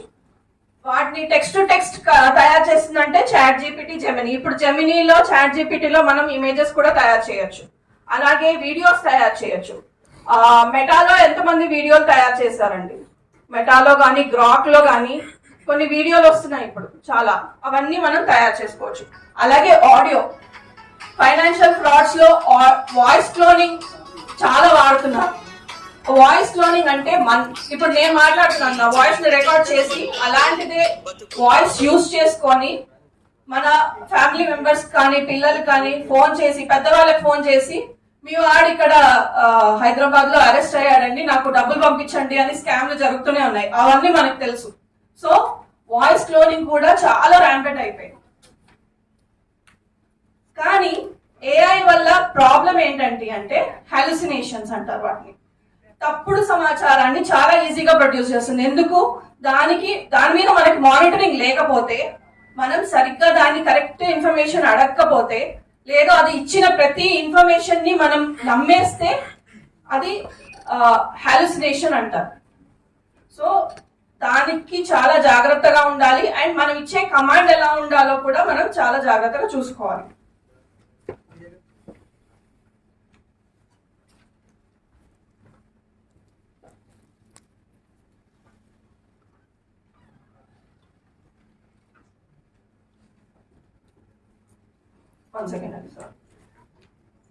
సో ఒక ఫారెన్ అమ్మాయిని ఒక బొమ్మ వేస్తుంది, అది కూడా అమ్మాయినే వేస్తుంది. అలాగే కొన్ని బయాస్లు ఉంటాయి, అంటే తెల్ల చర్మము ఇలా ఉంటేనే అందంగా ఉంటుందని దాని ఉద్దేశం. అందుకని ఇట్లాంటి బయాసెస్, వీటిని బయాసెస్ అంటారు. సో వీటిని మనం చూసుకొని అది కరెక్ట్ గా చేస్తుందా లేదా అనేది మనం చూసుకోవాలి. అలాగే చబ్బీ ఫేస్ ఇవ్వండి అంటే దాన్నే కొంచెం లావ్ చేసి ఇస్తుంది తప్పితే వేరేలాగా ఇవ్వడం దానికి తెలియదు. అలాగే దాన్ని మనం ట్రైన్ చేసుకోవాలన్నమాట. ఇప్పుడు ఫ్యూచర్ ఆఫ్ వర్క్ ఏంటి అంటే మనిషియో ఏఐయో కాదు, మనిషి ఏఐని వాడుకొని మనని మనం అప్స్కిల్ చేసుకొని ముందుకెళ్ళాలి తప్పితే ఈ రెండిట్లో ఏదో ఒకటి వర్క్ అవుతుంది అంటే కుదరదు. సో ఇప్పుడు న్యూస్ ఛానల్స్ కానీ న్యూస్ ఆర్గనైజేషన్స్ కానీ ఎలా యూజ్ చేస్తున్నారంటే న్యూస్ గ్యాదరింగ్ కి ఏఐని వాడుతున్నారు, న్యూస్ ప్రొడక్షన్ కి ఏఐని వాడుతున్నారు, అలాగే డిస్ట్రిబ్యూషన్ కి ఏఐని వాడుతున్నారు.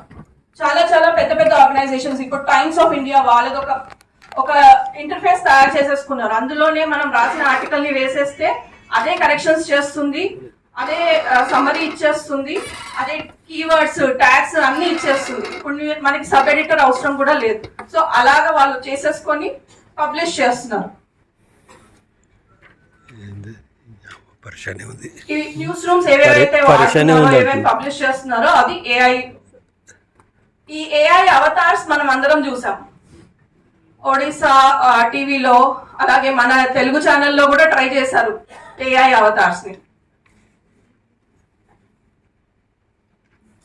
AI anchors, AI avatars. నేను ఫస్ట్ జనరేటివ్ ఏఐకి వచ్చేస్తాను.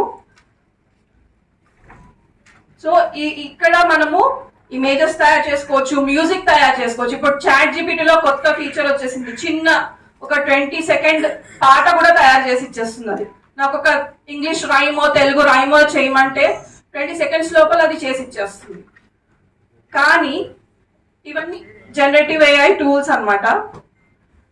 ఇవన్నీ ఇన్ని మంది వాడుతున్నారు అనేసి, ఇప్పుడు దీనికి దానికి మనకి ఏఐతో ఎందుకు చేసుకోవాలి అంటే, ఆటోమేటెడ్ వర్క్స్ ఇప్పుడు పబ్లిష్ చేయాల్సినవి, చెక్ చేయాల్సినవి, అలాగే కోడ్లు, కంటెంట్ క్రియేషన్, ఇవన్నీ మనము ఏఐతో చేస్తే చాలా సులువుగా అవుతాయి. ఇప్పుడు నేను ఇందాక చెప్పాను, image of a beautiful person అంటే ఇలా ఇస్తుంది, కొన్ని చబ్బీ ఫేస్ అంటే అలా లావుగా ఒక రకంగా ఇస్తుంది. ఏఐ మనం అందరం వాడుతున్నాము, బట్ ఏఐ డిటెక్షన్ కూడా, డీప్ ఫేక్ డిటెక్షన్ కూడా ఇంపార్టెంట్. మనం అందరం చూసాం, రష్మిక మందాన కేసు చాలా పాపులర్ అయింది, అందరికీ తెలిసింది. ఏంటంటే ఆ డీప్ ఫేక్ వీడియో ఒకటి తయారు చేసి మన తెలుగు వారే తయారు చేశారు, అది కూడా మన గ్రేట్నెస్. సో అబ్బాయి అరెస్ట్ కూడా అయ్యాడు. ఎందుకంటే అలాంటివి చేయడం వల్ల తప్పులేంటో మనం జర్నలిస్టుగా పబ్లిక్ కి తెలియజేయాల్సిన అవసరం కూడా ఉంది. అలాగే మనకి చాలా వీడియోలు వచ్చేస్తున్నాయి ఇప్పుడు, ట్రంప్ గురించి కానీ, మోడీ గురించి కానీ, రాహుల్ గాంధీ గురించి కానీ, అలాగే లోకల్ లీడర్స్ గురించి కానీ చాలా వీడియోలు వస్తున్నాయి. అవి ఎలా మనం చెక్ చేసుకోవాలి అనేది కూడా మనం కొన్ని టూల్స్ చూపిస్తాను. వాటిని డీప్ ఫేక్ డిటెక్షన్ నేను ఏఐ గురించి స్టార్ట్ చేసినప్పటికి ఇప్పటికి డీప్ ఫేక్ డిటెక్షన్ చాలా డిఫికల్ట్ అయిపోయింది. ఒకప్పుడు 6 ఫింగర్స్ వచ్చేవి ఏఐ తో జనరేట్ చేస్తే, అలాగే ముక్కు అలా కళ్ళు రెప్పలు వాల్చకుండా అలా ఉండేవి వీడియోలు. ఒక్క నిమిషం చూపిస్తాను.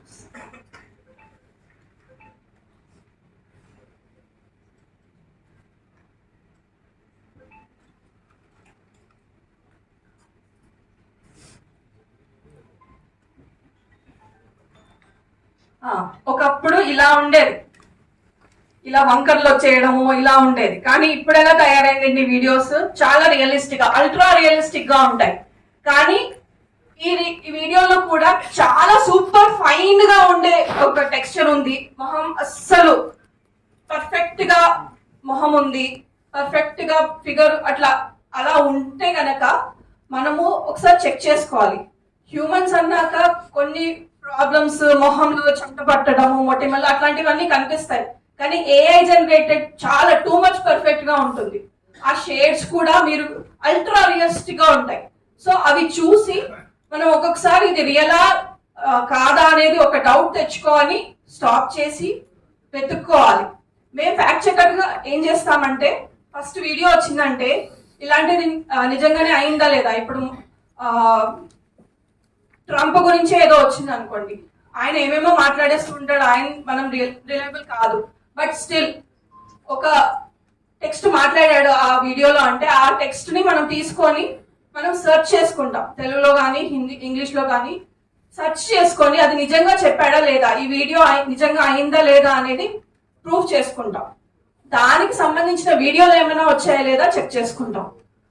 సో రివర్స్ ఇమేజ్ సెర్చ్ అని, అది గూగుల్లో ఇప్పుడు గూగుల్ లెన్స్ ఉంది ఫోన్ లో, ఇది వాడి వీడియోలో స్క్రీన్ షాట్ ఒకటి తీసుకొని ఆ గూగుల్ లెన్స్ వాడి అందులో దానికి సంబంధించిన ఏవైనా ఆర్టికల్స్ వచ్చాయా లేదా అనేది మనం చెక్ చేసుకుంటే మనం 50% మనకి క్లారిఫికేషన్ వచ్చేస్తుంది.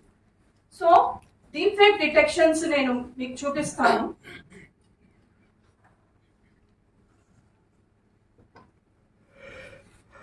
ఇప్పుడు ఇందులో హైవ్ మోడరేషన్ అనేసి ఒక టూల్ ఉంటుందండి ఇందులో, అలాగే వేరే టూల్స్ కూడా ఉన్నాయి. నేను గాయత్రి గారికి అనుకుంటా నేను పంపించాను టెక్స్ట్, అది ఒకసారి ఫార్వర్డ్ చేయండి. అందులో నేను కొన్ని టూల్స్ రాసినట్టున్నాను, బట్ అప్పటిదాకా ఇది ఒక్క టూల్ చూపిస్తాను. ఇందులో మనం ఏదైనా వీడియో కానీ ఇమేజ్ కానీ మనకి డౌట్ వచ్చింది అంటే మనం చెక్ చేసుకోవచ్చు.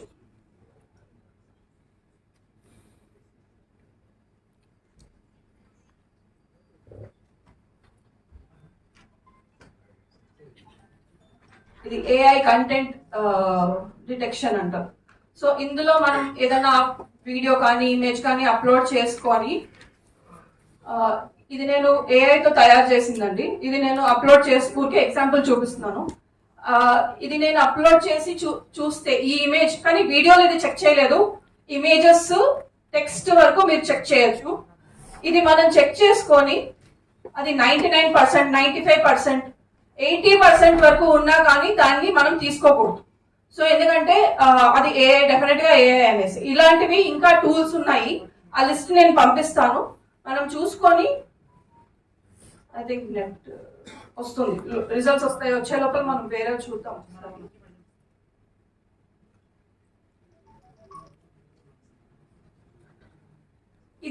ఇదొక మార్గం. అయితే మనము ఏఐని యూజ్ చేసుకొని ఏం చేయొచ్చు, ప్రాంప్ట్ ఇంజనీరింగ్ అని ఒకటి ఉంటుంది. ప్రాంప్ట్ ఇంజనీరింగ్ అంటే ఏం లేదు, పెద్ద పేరు పెట్టారు కానీ దానికి ఏం లేదు. అది మనం ఎలాంటి కమాండ్ ఇస్తే ఏఐ మనకి అనుకూలంగా ఆన్సర్స్ ఇస్తుందో అనేది ప్రాంప్ట్ ఇంజనీరింగ్. దానికి నేర్పిస్తాం మనం, నువ్వు ఎలా చెప్పాలి, నీ రోల్ ఏంటి, నువ్వు ఏం చేస్తే నాకు కరెక్ట్ గా ఉంటుంది అనేది ప్రాంప్ట్ ఇంజనీరింగ్ అన్నమాట. దానికి ఏమని చెప్పాలంటే మామూలుగానే రాయాలి, మనం ఫ్రెండ్ తో ఎలా మాట్లాడుతున్నామో రాయాలి. ఇదొక నేను కమెంట్ తీసుకున్నాను. హైదరాబాద్ డబుల్ డెక్కర్ ఫ్లైఓవర్ గురించి ఒక ఆర్టికల్ వచ్చింది, అది చూసి నేను ఒక కమెంట్ తయారు చేశాను. ఆ ఫ్లైఓవర్ వివరాలు చెప్పండి, అలాగే దానికి ఎంత ఖర్చు అయింది, ఆ ఖర్చును ఎవరు భరిస్తున్నారు, స్టేట్ గవర్నమెంటా సెంట్రల్ గవర్నమెంటా, ఇది నాకు ఆన్సర్ కావాలి. నేను ఒక ఆర్టికల్ రాద్దాం అనుకుంటున్నాను. సో ఇది నేను చాట్ జీపీటీని అడిగాను.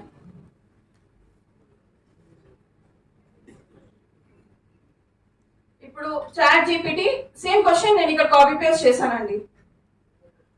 సో అది హైదరాబాద్ లో ప్రస్తుతం ప్రతిపాదించిన double decker flyover Kandlakoya junction దగ్గర వస్తుంది, రానుంది. సో దిస్ ఇస్ వివరాలు, ప్రాజెక్ట్ వివరాలు ఏంటి, అలాగే మొత్తం ఖర్చు ఎంత అవుతుంది, ఇన్ని కోట్లు అవుతుంది, అండ్ దీనికి రాష్ట్ర ప్రభుత్వం అలాగే రహదారి సంబంధించిన కేంద్ర ప్రభుత్వాలు దీనికి సహాయం అందిస్తున్నాయి. సో ఇది మొత్తం నాకేం కావాలో మొత్తం అన్ని ఇచ్చింది. ఇది కాదు, నేను ఇంకా అడగదలుచుకున్నాను, సో దీనికి యాడ్ చేసుకుంటూ పోవాలన్నమాట. అలాగే ఇంకా దానికి ప్రాంప్టింగ్ గురించి మనం ఎలా చేయాలో నేర్పించాలి. అలాగే మనం ఇన్ఫోగ్రాఫిక్స్ తయారు చేసుకోవచ్చు. ఇవి మేము చేసిన ఇన్ఫోగ్రాఫిక్స్, కామిక్ స్ట్రిప్ తయారు చేసుకోవచ్చు ఏఐ యూజ్ చేసుకొని. మన పత్రిక సోషల్ మీడియాలో పంపించాలి, కొన్ని నేర్పించాలి జనాలకి అంటే సైబర్ స్కామ్స్ మీద మేము కామిక్ స్ట్రిప్స్ తయారు చేసాము, అలాగే ఇంట్రెస్టింగ్ ఫ్యాక్ట్స్ తయారు చేసాము. ఇప్పుడు నేను చాట్ జీపీటీలో ట్రై చేశాను హైదరాబాద్ కి సంబంధించిన ఒక ఇన్ఫోగ్రాఫిక్ తయారు చేయమని, ఇలా ఇచ్చింది. అలాగే సంగారెడ్డికి సంబంధించిన ఇంపార్టెంట్ ఫ్యాక్ట్స్ తోటి ఒక ఇన్ఫోగ్రాఫిక్ తయారు చేసి ఇచ్చింది. ఇలాంటివన్నీ మనం సోషల్ మీడియాలో షేర్ చేయడానికి, పబ్లిక్ ని అట్రాక్ట్ చేయడానికి చాలా ఈజీగా ఉంటాయి. అలాగే మన ఫ్యాక్ట్స్ ని ఇవాళ రేపు పిల్లలు పెద్ద పెద్ద ఆర్టికల్స్ చదవరు, ఇలాంటి ఇన్ఫోగ్రాఫిక్స్ పెట్టేస్తే పిల్లల్ని కూడా మనము అట్రాక్ట్ చేయడానికి వీలుగా ఉంటుంది. అండ్ మెయిన్ ఇంపార్టెంట్ టూల్స్ ఏంటి అంటే, ఇది నేను నోట్బుక్ LM అని ఒక టూల్ ఉంది. మనకి ఇంపార్టెంట్ టూల్స్ ఏంటంటే Google pin point. Google pin point లో మనము జర్నలిస్ట్ కి కావలసిన ఒక రిసోర్స్ అది. అందులో మనము మన ఆర్టికల్స్, పాత ఆర్టికల్స్ లేదా యూట్యూబ్ వీడియోస్ అలాగే ఆడియో అవన్నీ సేకరించి అందులో ఒక పెట్టేసి మనకు కావాల్సిన క్వశ్చన్స్ అడగచ్చు. ఐ థింక్ ఇది చూసారు కదా, ఇప్పుడు 99% అని చూపిస్తుంది అది. సో ఇది కంప్లీట్లీ ఏఐ జనరేటెడ్. ఇట్లాంటి టూల్స్ మనకి 2-3 ఉన్నాయి. ఇవి యూజ్ చేసుకొని మనం ఇది ఏఐయా కాదా కంప్లీట్ గా చెక్ చేసుకోవచ్చు. అలాగే పిన్ పాయింట్ ఇక్కడ ఓపెన్ ఉంది. ఇప్పుడు పిన్ పాయింట్ లో కూడా మనం సేకరించి ఇందులో మనం పెట్టుకొని కలెక్ట్ చేసుకుని ఆర్టికల్స్, పీడిఎఫ్స్, మనం పీడిఎఫ్స్ అన్ని చదివి వాటి గురించి ఎక్స్ట్రాక్ట్ చేసి మనం ఒక చిన్న ఆర్టికల్ రాయాలంటే మనకు చాలా రోజులు పడుతుంది. అలాగే అలా కాకుండా పీడిఎఫ్స్ అన్ని మనం తీసుకొని ఇందులో అప్లోడ్ చేసేసుకొని అందులో ప్రశ్నలు అడిగితే, ఇప్పుడు వీడు CBS వాడు ఎప్స్టీన్ ఫైల్స్ అని పెట్టాడు. సో ఇందులో నేను నాకు కావాలి ట్రంప్ ఎక్కడెక్కడ ఉన్నాడు, ఏ ఫైల్స్ లో ఉన్నాడు అని వెతికాను అనుకోండి, ఇమ్మీడియట్ గా నాకు రిజల్ట్స్ వస్తాయి. సో ఇవన్నీ మనం వాడుకొని మనం వర్క్ ని బెటర్ చేసుకోవడానికి ట్రై చేయొచ్చు. ఇది ఒకటి pin point, Google pin point దీని పేరు. అలాగే ఇంకొకటి ఉంది నోట్బుక్ LM.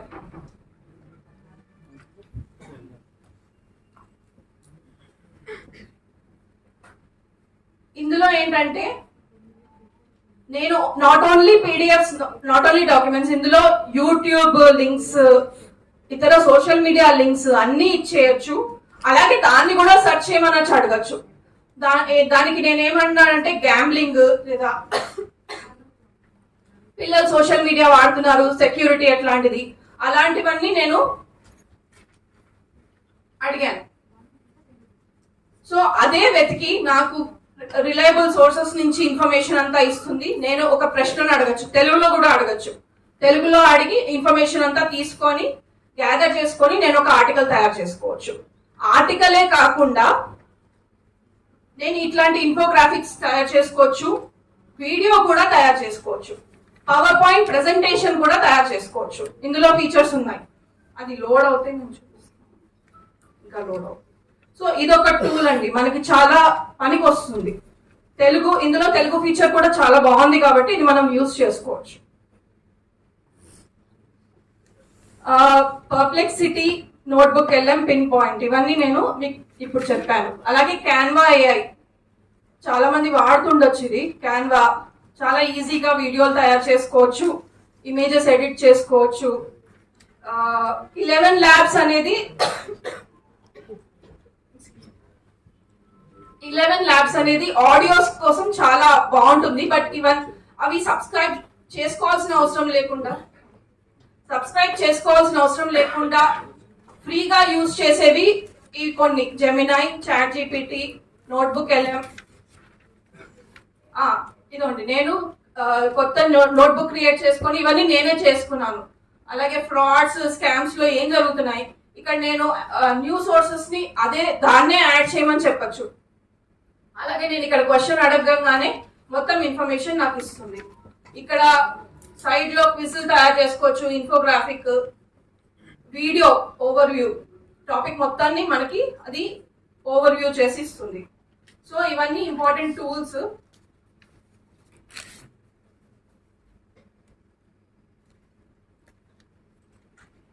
ఇంకా చాలా టూల్స్ ఉన్నాయి, బట్ ఇందులో ఏమన్నా డౌట్స్ ఉంటే అడగండి. ఒకవేళ మనం ఇంకా ఏమన్నా ఎగ్జాంపుల్ చేద్దాము అంటే కూడా ఆన్లైన్ నేను ఇప్పుడు చూపించడానికి రెడీగా ఉన్నా.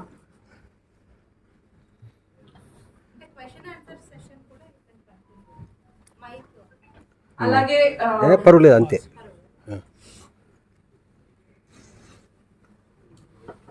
నేను ఇంకొన్ని టూల్స్ తీసి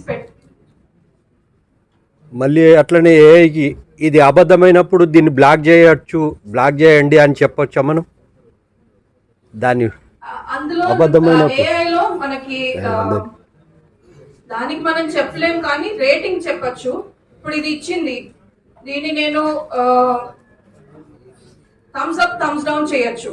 మనం ఎందుకు చేస్తున్నాం థమ్స్ డౌన్ అనేసి కూడా దానికి ఇప్పుడు నేను ఈ థమ్స్ అప్, థమ్స్ డౌన్ ఉంది కదా, డిస్లైక్ కొట్టి దాని రీజన్ ఏంటి మనం రాయొచ్చు. ఇది నాకు బయాస్డ్ గా ఉంది, ఇది తప్పుడు సమాచారం, మిస్ఇన్ఫర్మేషన్ ఇస్తుంది, దీన్ని బ్లాక్ చేయండి అంటే అది మెల్లిగా ట్రైనింగ్ లో తీసుకుంటుంది, కానీ ఇమ్మీడియట్ గా అదేం చేయలేదు. మనము ఇప్పుడు ఏదైతే నోట్ అని క్రియేట్ చేసామో ఆ నోట్లో మన పర్సనల్గా మన సబ్జెక్ట్ ఏమైనా యాడ్ చేస్తే అది మనం ఇబ్బంది కలిగే అవకాశం ఉన్నాయి, బయటకు వెళ్ళే అవకాశం. మన ప్రైవేట్ ఇన్ఫర్మేషన్ ఏఐలో 99% మన ప్రైవేట్ ఇన్ఫర్మేషన్ ఇవ్వకుండా ఉండడమే బెటర్, కానీ ఇస్తే కూడా బయట వాళ్ళకి షేర్ కావు. ఇప్పుడు ఇది మన రెస్ట్రిక్షన్ సెట్టింగ్స్ మనం చూసుకోవాలి. బట్ ఏఐని నేనైతే నమ్మను, మీరు ఎంతవరకు నమ్ముతారో అది. అంటే వాస్తవంగా ఇప్పుడు ఏదైతే సైబర్ క్రైమ్ జరుగుతుందో ఏఐలో కూడా రేపు భవిష్యత్తు సైబర్ నేరాలు జరగవచ్చు కదా? లేదండి, అంటే లాస్ ఉన్నాయి, డిజిటల్ సేఫ్టీ లాస్ అవి ఉన్నాయి, అవి వాళ్ళు కంపల్సరీ ఫాలో అవ్వాలి. ఇప్పుడు నేను మా అబ్బాయితో లేకపోతే ఎవరైనా చిన్న పిల్లలది అప్లోడ్ చేయడానికి ట్రై చేశాను, అలాంటి ఇమేజే తయారు చేయండి అది తీసుకోదు. ఫస్ట్ అడుగుతుంది, నువ్వు ష్యూరా ఇది ఎందుకు తీసుకుంటున్నావు, ఇది పిల్లలది, నువ్వు చేయకూడదు. ఇప్పుడు చేస్తున్నారు వాళ్ళు. అట్లాంటి లాస్ అయితే జాగ్రత్తగా, కానీ ఎట్లయినా మన పర్సనల్ ఇన్ఫర్మేషన్ అందులో షేర్ చేయకపోవడమే చాలా చాలా ఇంపార్టెంట్ ఏ AI కైనా. ఎందుకంటే పిల్లలది అమ్మాయిలది ఎస్పెషల్లీ చాలా కాషియస్ గా ఉండాలి. అంటే మీరు ప్రత్యేకంగా చెప్పారు, మనిషి చెప్పింది ఏ చేయదు, మనిషి నడిపించాల్సింది దాన్ని. ఒకవేళ మనిషి తప్పిదం జరిగి దాంట్లో అప్లోడ్ చేస్తే ఎలాంటి నేరాలు జరిగి మనకి ప్రాబ్లం ఉంటుంది కదా. ఇప్పుడు నేను ఒక ఎగ్జాంపుల్ చెప్పాను, రష్మిక మందానా అబ్బాయి చిన్న పిల్లోడు ఎవడో వీడియో, అది ఒరిజినల్ వీడియో యాక్చువల్లీ ఒక అమ్మాయి అలాగే ఆ వీడియోని తయారు చేసి అప్లోడ్ చేసుకుంది ఇన్స్టాగ్రామ్ లో, కానీ దానికి రష్మిక మందానా ఫేస్ పెట్టాడు. హీ డిడ్ నథింగ్ బట్ ఆ ఫేస్ ఫ్యాప్ చేసేసాడు, దాన్ని పబ్లిష్ చేసేసాడు. అంత పాపులర్ అవుతుందని పాపం అతను కూడా అనుకోని ఉన్నాడు. He was a student, but అతని IP ట్రాక్ చేశారు పోలీసులు, అతని ఇంటి దాకా వెళ్ళి అతన్ని పట్టుకొని అరెస్ట్ చేశారు. అదొక చాలా చిన్న మిస్చీఫ్ లాగానే అతను చేసి ఉండొచ్చు, బట్ రిజల్ట్ చాలా పెద్దగా అయింది ఎందుకంటే అంత సెన్సేషన్ అయిపోయింది. అలాగే ఇప్పుడు అమ్మాయిలు వేరేవేమైనా చేస్తే కూడా వాళ్ళ IP అడ్రస్ ట్రాక్ చేస్తారు.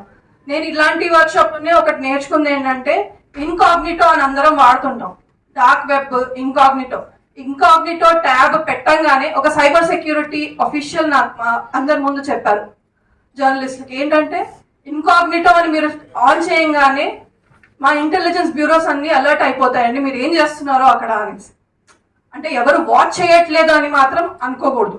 అలాగే మనం సోషల్ మీడియాలో పోస్ట్ చేస్తాము, అది తప్పైపోయిందని డిలీట్ చేసేసి వెనక్కి తీసేసుకుంటాం. డిలీట్ చేయగానే అది వెళ్ళిపోదండి, ఇంటర్నెట్ లో ఉంటుంది. మన సోషల్ ఫుట్ ప్రింట్ ఆల్వేస్ ఉంటుంది. సో అందుకని మనం ఏం చేస్తున్నాం అనేది మనం చూసుకొని చేయాలి. కొన్ని సందర్భాల్లో కొన్ని ఫొటోస్ మత సామరస్యాన్ని కాపాడే విధంగా ఉండాలి. ఒకవేళ తప్పిదం జరిగితే దాని మీద ఎలాంటి చర్యలు ఉంటాయి? అది మీరు నాకంత ఐడియా అయితే లేదు, కానీ అలాంటివి చేయకూడదు అని మాత్రం మనం జర్నలిజంలో ఇప్పుడు ప్రస్తుతం నేర్చుకుంటున్న టూల్స్ ప్రకారం అలాంటి జరిగితే ఏ విధంగా ఉంటుందని దాన్ని కూడా విశదీకరించారు. అలాంటివి మన నాకైతే ఏమి చర్యలు తీసుకుంటారనేది మీరు గవర్నమెంట్ అఫీషియల్స్ ని అడగాలి. బట్ అలాంటివి చేయకుండా ఉండాలి. అలాంటివి AI తో చేస్తే ఒకవేళ మనం ఎలా చెక్ చేసుకొని దాన్ని ధృవీకరించుకోవచ్చు అనేది నేను చెప్పగలుగుతాను. Thank you.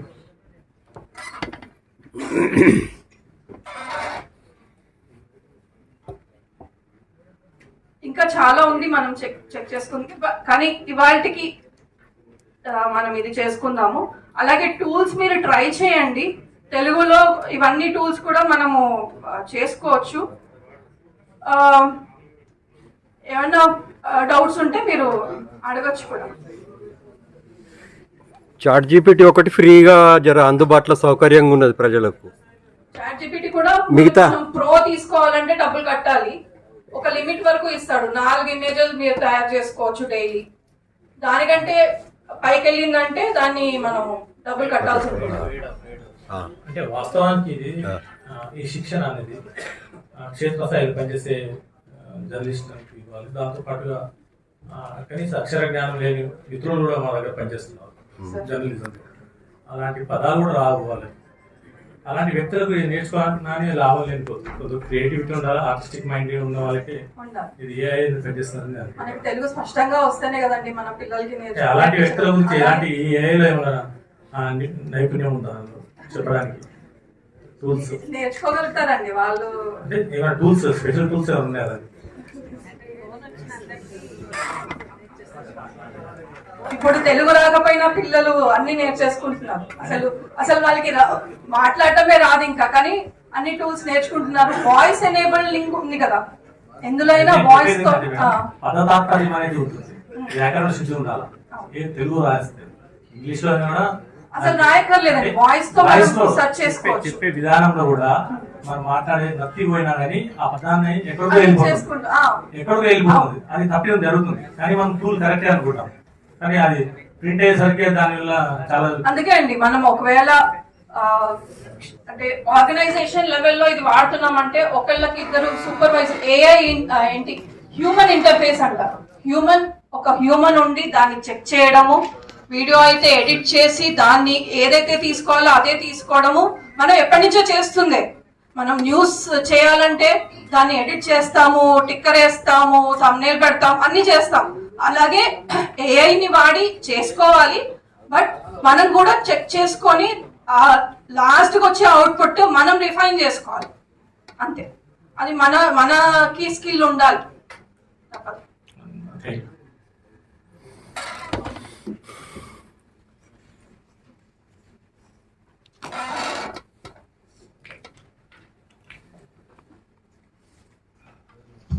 Thank you Satyapriya గారు. ఏఐ టూల్స్ గురించి మరియు ఫ్యాక్ట్ చెకింగ్ గురించి కూడా చాలా విషయాలు మాతో పంచుకున్నారు. Thank you so much.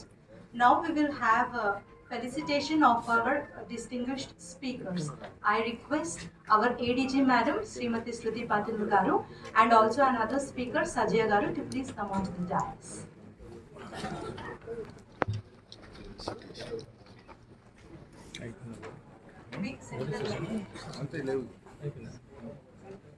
Sajaya garu.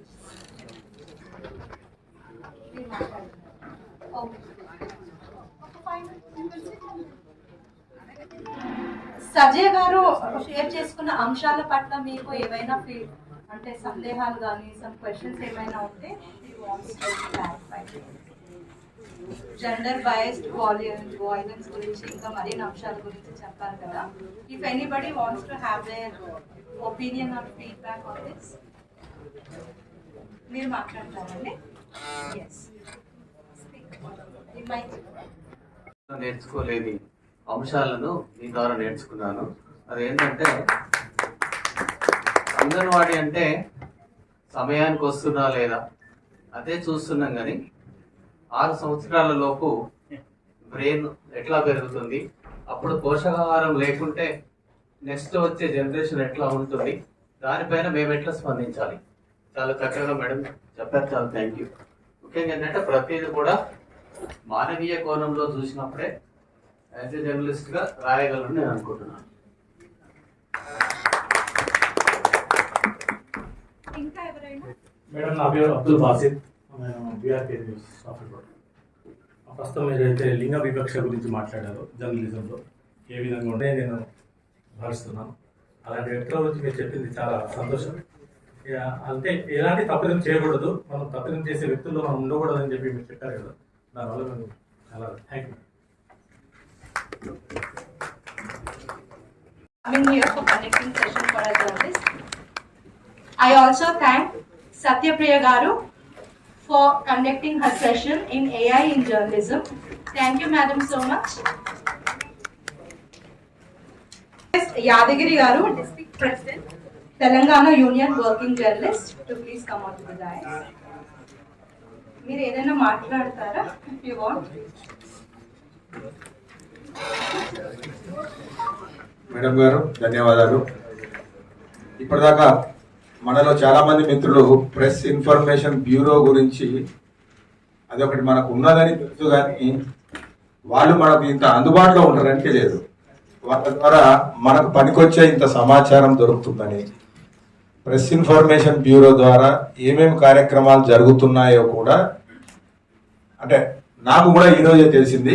ఇంతకుముందు కొన్ని మాత్రమే తెలుసు, ఈరోజు చాలా విషయాలు అంటే వాళ్ళు మన కోసం ఏమేమి చేస్తున్నారు, మనము ఏమేమి చేయకూడదు, ఏమేమి చేస్తే మనం జర్నలిస్టులుగా మరింత పరిణతి చెందుతాము, మరిన్ని నికార్సైన వార్తలు రాయగలుగుతాం అనేది పిఐబి మేడమ్స్ ద్వారా బాగా తెలిసింది. అదేవిధంగా మన జిల్లా కలెక్టర్ గారు కూడా పొద్దున ఇనాగరల్ సెరమనీకి వచ్చారు. వారు కూడా జిల్లాలో నిత్యం మనం రాసే వార్తలను వారు చదువుతున్నారు కాబట్టి వారి అభిప్రాయాన్ని కూడా మనం తెలుసుకోగలిగాము. పిఐపి ద్వారా ఉపయోగాలు ఏంటి, ఇలాంటి వర్క్షాపులు మనం నిరంతరం అంటే మనకు ఎప్పుడు అందుబాటులో ఉంటే అప్పుడు అటెండ్ అవ్వడం ద్వారా మన వృత్తిలో నైపుణ్యాన్ని పెంచుకోవచ్చు, మన సోర్స్ను అభివృద్ధి చేసుకోవచ్చు. ఈ వృత్తిలోనే చాలా మంది ఇంకా కొనసాగాలని అనుకుంటున్నారు కాబట్టి వాళ్లకు ఇంకా మెలకువలు నేర్చుకోవచ్చు అనేది ఈ వర్క్షాప్ ద్వారా మరోసారి నిరూపితమైంది. ఈ వర్క్షాప్ను ఒక 2-3 నెలల క్రితం మన డిపిఆర్ఓ విజయలక్ష్మి మేడం మన దగ్గర వర్క్షాప్ నిర్వహిస్తారంట అని మొదటిసారి అన్నప్పుడు నాకే చిన్న డౌట్ వచ్చింది. ఎందుకంటే వర్క్షాప్లకు అటెండ్ అయ్యి చాలా సంవత్సరాలు అయింది కదా, మనమే ఇప్పుడు వర్క్షాపులు పెట్టే స్థితిలో ఉన్నాం కదా అని అనిపించింది. కానీ జర్నలిజంలో ఎంత నేర్చుకున్నా తక్కువే అనేది మరోసారి ఈరోజు నిరూపితమైంది. మన మిత్రులందరూ అన్యదా భావించకండి. ఇలాంటి వర్క్షాప్ ఇంతమంది వస్తారని కూడా మొదట్లో అనుకోలేదు. మేడం వాళ్ళు ఐ థింక్ చాలా హ్యాపీగా ఫీల్ అయి ఉంటారు.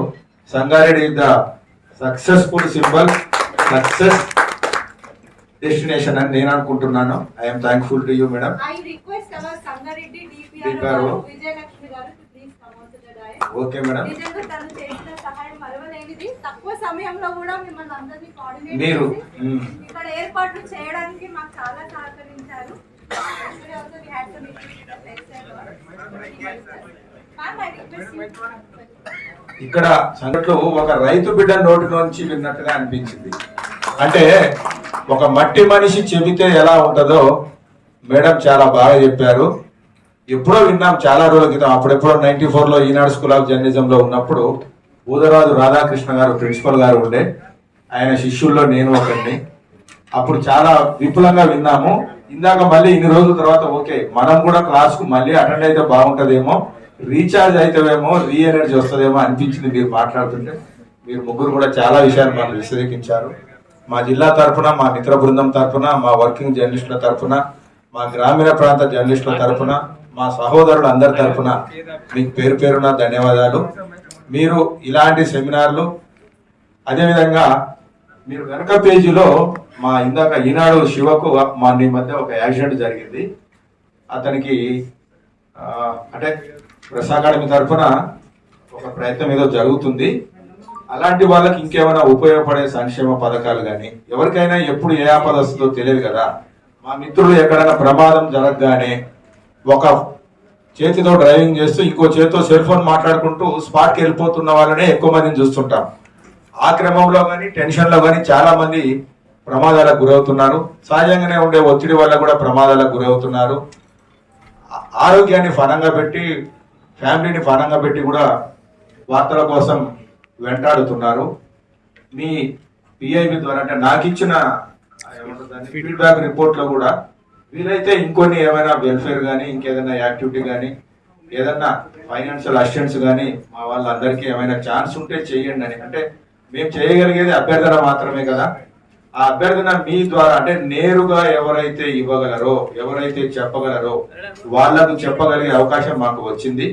I'm thankful to you madam. Thank you.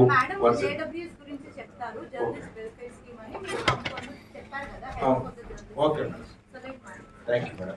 నమస్తే అండి. ఇందాక మీరు చెప్పినట్టు press information bureau also implements a scheme called journalist welfare scheme.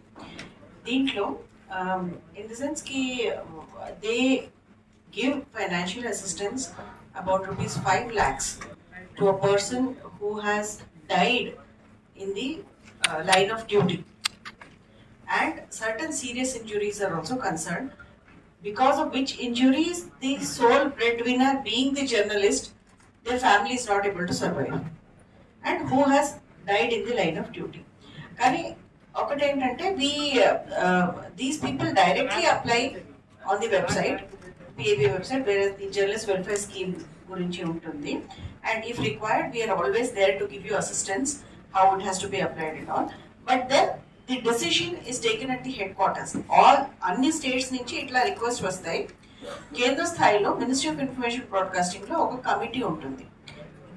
The committee involves, I mean, of course, it is headed by the Secretary INP, but it involves active journalists, prominent names from all fields. Untaru. They meet once in 6 months and scrutinize all these applications. And manamaite emem recommend mana officers field level ki velli like what actually is the situation. Because see, the funds are limited, but the person who deserves it the more should get. For example, there are 2 families, both places the journalist has died, but oka family lo the kids are at least reached graduate level, they are about to get jobs. Atla oka parasthiti. Inkoka parasthiti, the kids are still in primary, they are orphaned, nobody to take care. So our field officer will obviously recommend the family B deserves immediate attention. So there is also a gradation, like there are many objective criteria. Of course, it is not only subjective by the officer assessing it. Do they have a pakka house? What age are their children? What is the education? These kind of criteria are there. So all that after considering, this financial assistance is given, and there are many cases from Telangana which we have processed positively. So we will also try and give out the information about this scheme through your WhatsApp groups and all that. You can share it with your friends. Madam ఏదైనా insurance scheme లాంటిది ఉన్నదా? Insurance లేదండి, ఏం లేదు, ఏం లేదు. Only assistance ఉన్నది. Yes, assistance. Thank you madam. Gayatri గారు ధన్యవాదాలు. ఒక్క మాట చెప్తాను. అంటే నేను గమనించినంత వరకు, అంటే నేను కూడా జర్నలిస్ట్ ఫ్యామిలీని కాబట్టి మా హస్బెండ్ కూడా జర్నలిస్టే. సో ఒకటి, హలో, వ్యక్తిగత స్థాయిలో ఇన్సూరెన్స్ అయితే తీసుకోవడం తప్పనిసరి అండి. అంటే ఏది తీసుకుంటాము అనేటటువంటిది మనం ఆలోచించుకోవచ్చు. కానీ ఎందుకనంటే కుటుంబం ఉంటుంది, పిల్లలు ఉంటారు, ఆధారపడిన తల్లిదండ్రులు ఉంటారు. హెల్త్ చాలా ముఖ్యమైనటువంటి విషయం అండి. ఒక్కొక్కసారి అంటే ఏమనిపిస్తుంది అని అంటే, నేను ఈ 20 ఏళ్ల నుంచి గ్రామీణ ప్రాంతాల వాలంటీర్స్తో వర్క్ చేస్తున్న సిద్దిపేట ఏరియా, మెదక్ అదంతా కూడా చాలా వరకు ఇన్సూరెన్స్ కట్టడానికి ఇష్టపడరు. అంటే ప్రతి సంవత్సరము ఒక 1000 రూపాయలు 2000 కట్టడానికి అది అనవసరమైనటువంటి మైండ్ సెట్. అది కొంచెము దాన్ని రిలాక్స్ చేసుకోండి. ఇది కేవలం మన ఆరోగ్యం కోసం, మన ఫ్యామిలీ కోసము ప్రిజర్వ్ చేసుకుంటున్నది అని అనుకోవాలి. ఇన్సూరెన్స్ మాత్రం తప్పనిసరిగా తీసుకోవాలి. ఏదో ఒక అవసరం వస్తుంది, యాక్సిడెంటే అవ్వాల్సిన అవసరం లేదు.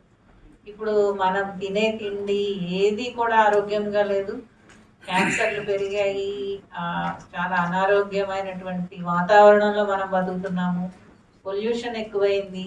వీటన్నిటిలో ఎక్కడో ఒక చోట అవసరం వస్తుంది. అది ముఖ్యం. వ్యక్తిగత స్థాయిలో తీసుకోవాల్సినటువంటి నిర్ణయం. సంవత్సరానికి ఒక 5000 లేకపోతే మన ఇంట్లో కుటుంబ సభ్యుల సంఖ్యను బట్టి ఒక ప్రైమ్ ఏజ్లో తీసుకుంటేనే ఇన్సూరెన్స్కి ఉపయోగం ఉంటుంది. ఒక 50 ఏళ్ళు దాటిన తర్వాత మీరు ఇన్సూరెన్స్ తీసుకోవాలనుకుంటే దాని ప్రీమియం కూడా పెరుగుతూ ఉంటుంది ఎక్కువ, ఎందుకంటే వాళ్ళు కూడా ఇవ్వరు. ఇది ఒకటి నా పర్సనల్ రిక్వెస్ట్, అందరికీ కూడా తీసుకోండి. వార్తల కోసము చేయాల్సినటువంటి అవసరం లేదని అనుకోండి. ఖచ్చితంగా బళ్ళ మీద తిరుగుతారు, అందరూ మోటార్ బైకుల మీద తిరుగుతారు, హెల్మెట్ తప్పనిసరిగా పెట్టుకోండి. ఇది అంటే ఇవి పర్సనల్ జాగ్రత్తలు ఎందుకు చెప్తున్నామని కాదు, ఆ మినిమం కొన్నిసార్లు ఈ జాగ్రత్తలు తీసుకోకపోవడం వలన కూడా కొన్ని జరుగుతూ ఉంటాయి. తర్వాత యూనియన్ ఆఫ్ జర్నలిస్టుల వైపు నుంచి కూడా మీరు ఇక్కడ స్టేట్ గవర్నమెంట్కి రిప్రజెంట్ చేయాల్సినట్టు, అంటే ముఖ్యంగా గ్రామీణ ప్రాంతాల్లో అండ్ ప్రెస్ అకాడమీ వైపు నుంచి ట్రైనింగ్స్ కానీ లేకపోతే వర్క్షాప్స్ని చేస్తూ ఉండుండొచ్చు, కానీ బలంగా వినిపించాలి. లేకపోతే ప్రతిదీ హైదరాబాద్ కాన్సన్ట్రేషన్గా జరిగితే ఏమీ ఉపయోగం ఉండదు. హైదరాబాద్ అనేటటువంటిది అదే ఇప్పుడు మహాసముద్రం లాగా ఉండి ఎవరు ఏం చేయాలో అర్థం కాని పరిస్థితిలో ఉంది. ఇంకా పెరుగుతుంది, ఫ్యూచర్ సిటీ అని అట్లా అదంతా పెరిగిపోతూ వెళ్తుంది. కాబట్టి యూనియన్ ఆఫ్ జర్నలిస్టుల వైపు నుంచి నేను చెప్తున్నది ఏంటంటే, ఈ కాంక్రీట్గా ఈ డిమాండ్స్ని మీరు జిల్లాల వైపు నుంచి బలంగా పెట్టగలిగితే కనుక ఆ డిమాండ్స్ నేచర్ కూడా మారుతుందని అనుకుంటున్నాను. Thank you Sanjay.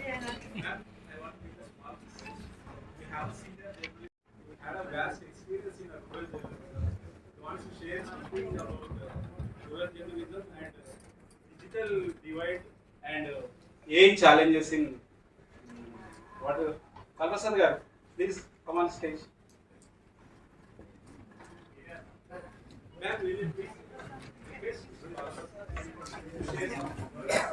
Okay, Bala Prasad garu.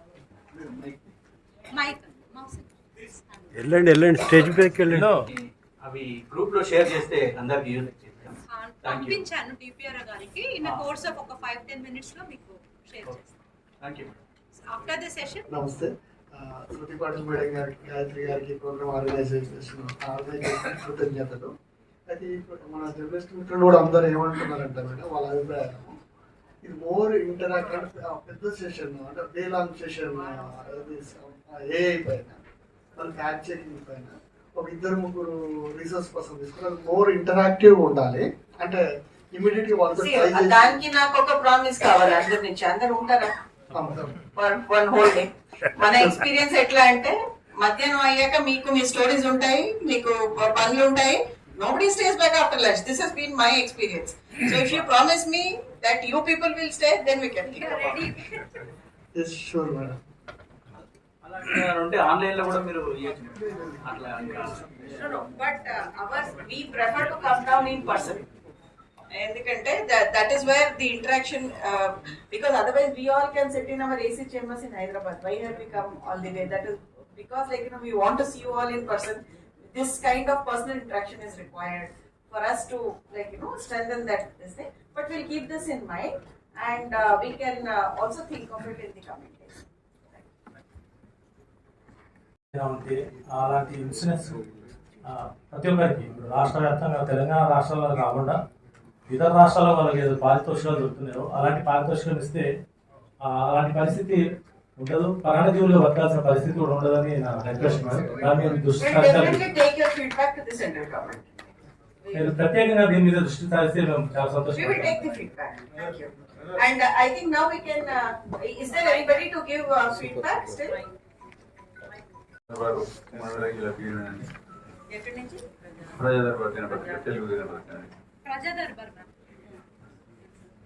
First of all మీకు మా ట్రైనింగ్ ఇచ్చిన మీ అందరికీ ధన్యవాదాలు. దాంతోపాటు చిన్న రిక్వెస్ట్ ఏంటంటే ఈ వార్తా ల్యాబ్ అనే మీ ట్రైనింగ్ ప్రోగ్రామ్ని చాలా సంవత్సరాల తర్వాత, చాలా గ్యాప్ తర్వాత ఈరోజు నిర్వహించారు. సంతోషం అనిపించింది. ఇలాగే ఎవ్రీ ఇయర్ అట్లా కండక్ట్ చేస్తే అవేర్నెస్ అనేది వస్తుంది. ఎప్పుడో 7-8 సంవత్సరాల కింద కండక్ట్ చేసే ప్రోగ్రామ్ ఇది రెడ్ గ్లాస్ హోటల్లో. మళ్ళీ చాలా రోజుల తర్వాత కండక్ట్ చేసే వరకు సంతోషం అనిపించింది. దయచేసి ఎవ్రీ ఇయర్ అట్లా కండక్ట్ చేసేటట్టు చూడండి. Thank you Andy for your feedback. But we also have some targets. Manaki ante ippudu Telanganalo there are 33 districts, but we are given targets of completing 8 or 10 Vartalabs per year according to the mandate or funds. So that's how we keep rotating among the districts. But of course I take your feedback very positively. We will tell Government of India to increase the number of Vartalabs. And our lone journalist friend, you have to share something kindly. Woman journalist friend. జిల్లా staff capital ఇన్ఫర్మేషన్గా చేస్తున్నాను. మీరు ఈ WhatsApp ఇచ్చిన information చాలా చాలా మోటివేషన్గా ఉంది. So మహిళల పట్ల వివక్షత అనేది మీరు చెప్పారు కదా మేడం, దానికోసం ఇంకా వివక్షతనే చూపిస్తున్నారు కానీ ఒకరికి మోటివేషన్ చేసి ఇంకా వాళ్ళు ఇంకా రావాలి అని పైకి రాణిస్తలేదు. నాకు తెలిసి వాళ్ళు ఎప్పుడైతే లేడీ వచ్చారో ఆ లేడీ పక్క జరుగు అట్లా కొంచెం అవేర్నెస్ అయితే చాలా వరకు ఉంది మేడం. సో ఆ అవేర్నెస్ లేకుండా లేడీస్కి ఇంకా కోఆపరేట్ చేసి మీ ద్వారా కొంచెం మెసేజ్ చేస్తే ఇంకా బాగుంటుందని నాకు అందరూ టైంకి వచ్చి ఎంతమంది వస్తారో నేను కూడా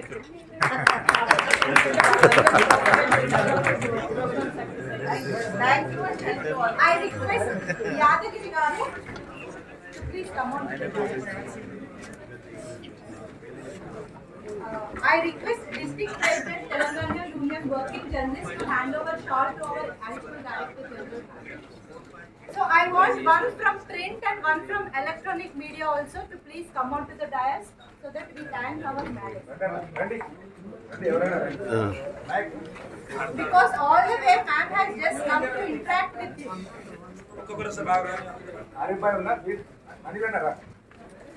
ఇది చేసి కొంచెం జరపరం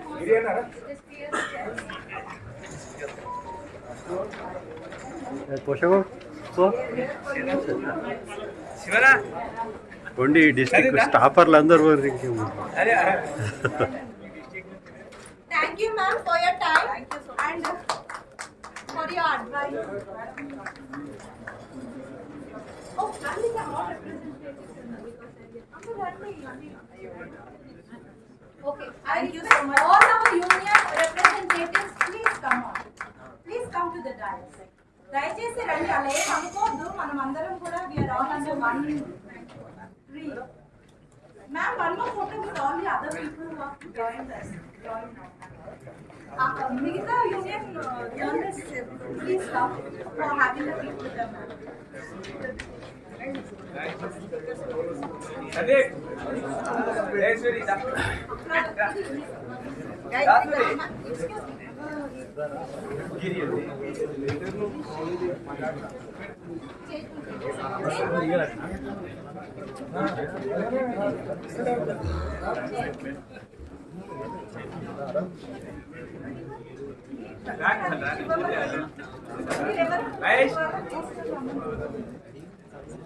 Ramesh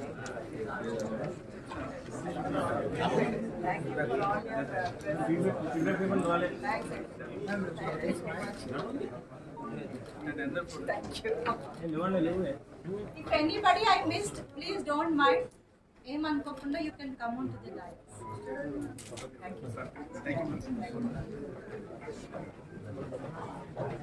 you. Guys, shall we proceed for that? Vote of thanks. A formal vote of thanks. I really, from bottom of my heart and PIB Hyderabad, I thank our ADG Madam Shruti Patil Garu and also our speakers and especially our journalist media friends who have come all the way and participated in this session and conducted this successfully. Thank you all once again. ఇప్పుడు మనకు lunch ఉందండి. I request everybody to please go to the dining hall and have your lunch. ఆ DPR గారితో మేడంతో group photo తీసుకుంటామని కొంతమంది మిత్రులు అంటున్నారు. So those who want to have a photographs one by one you all can come.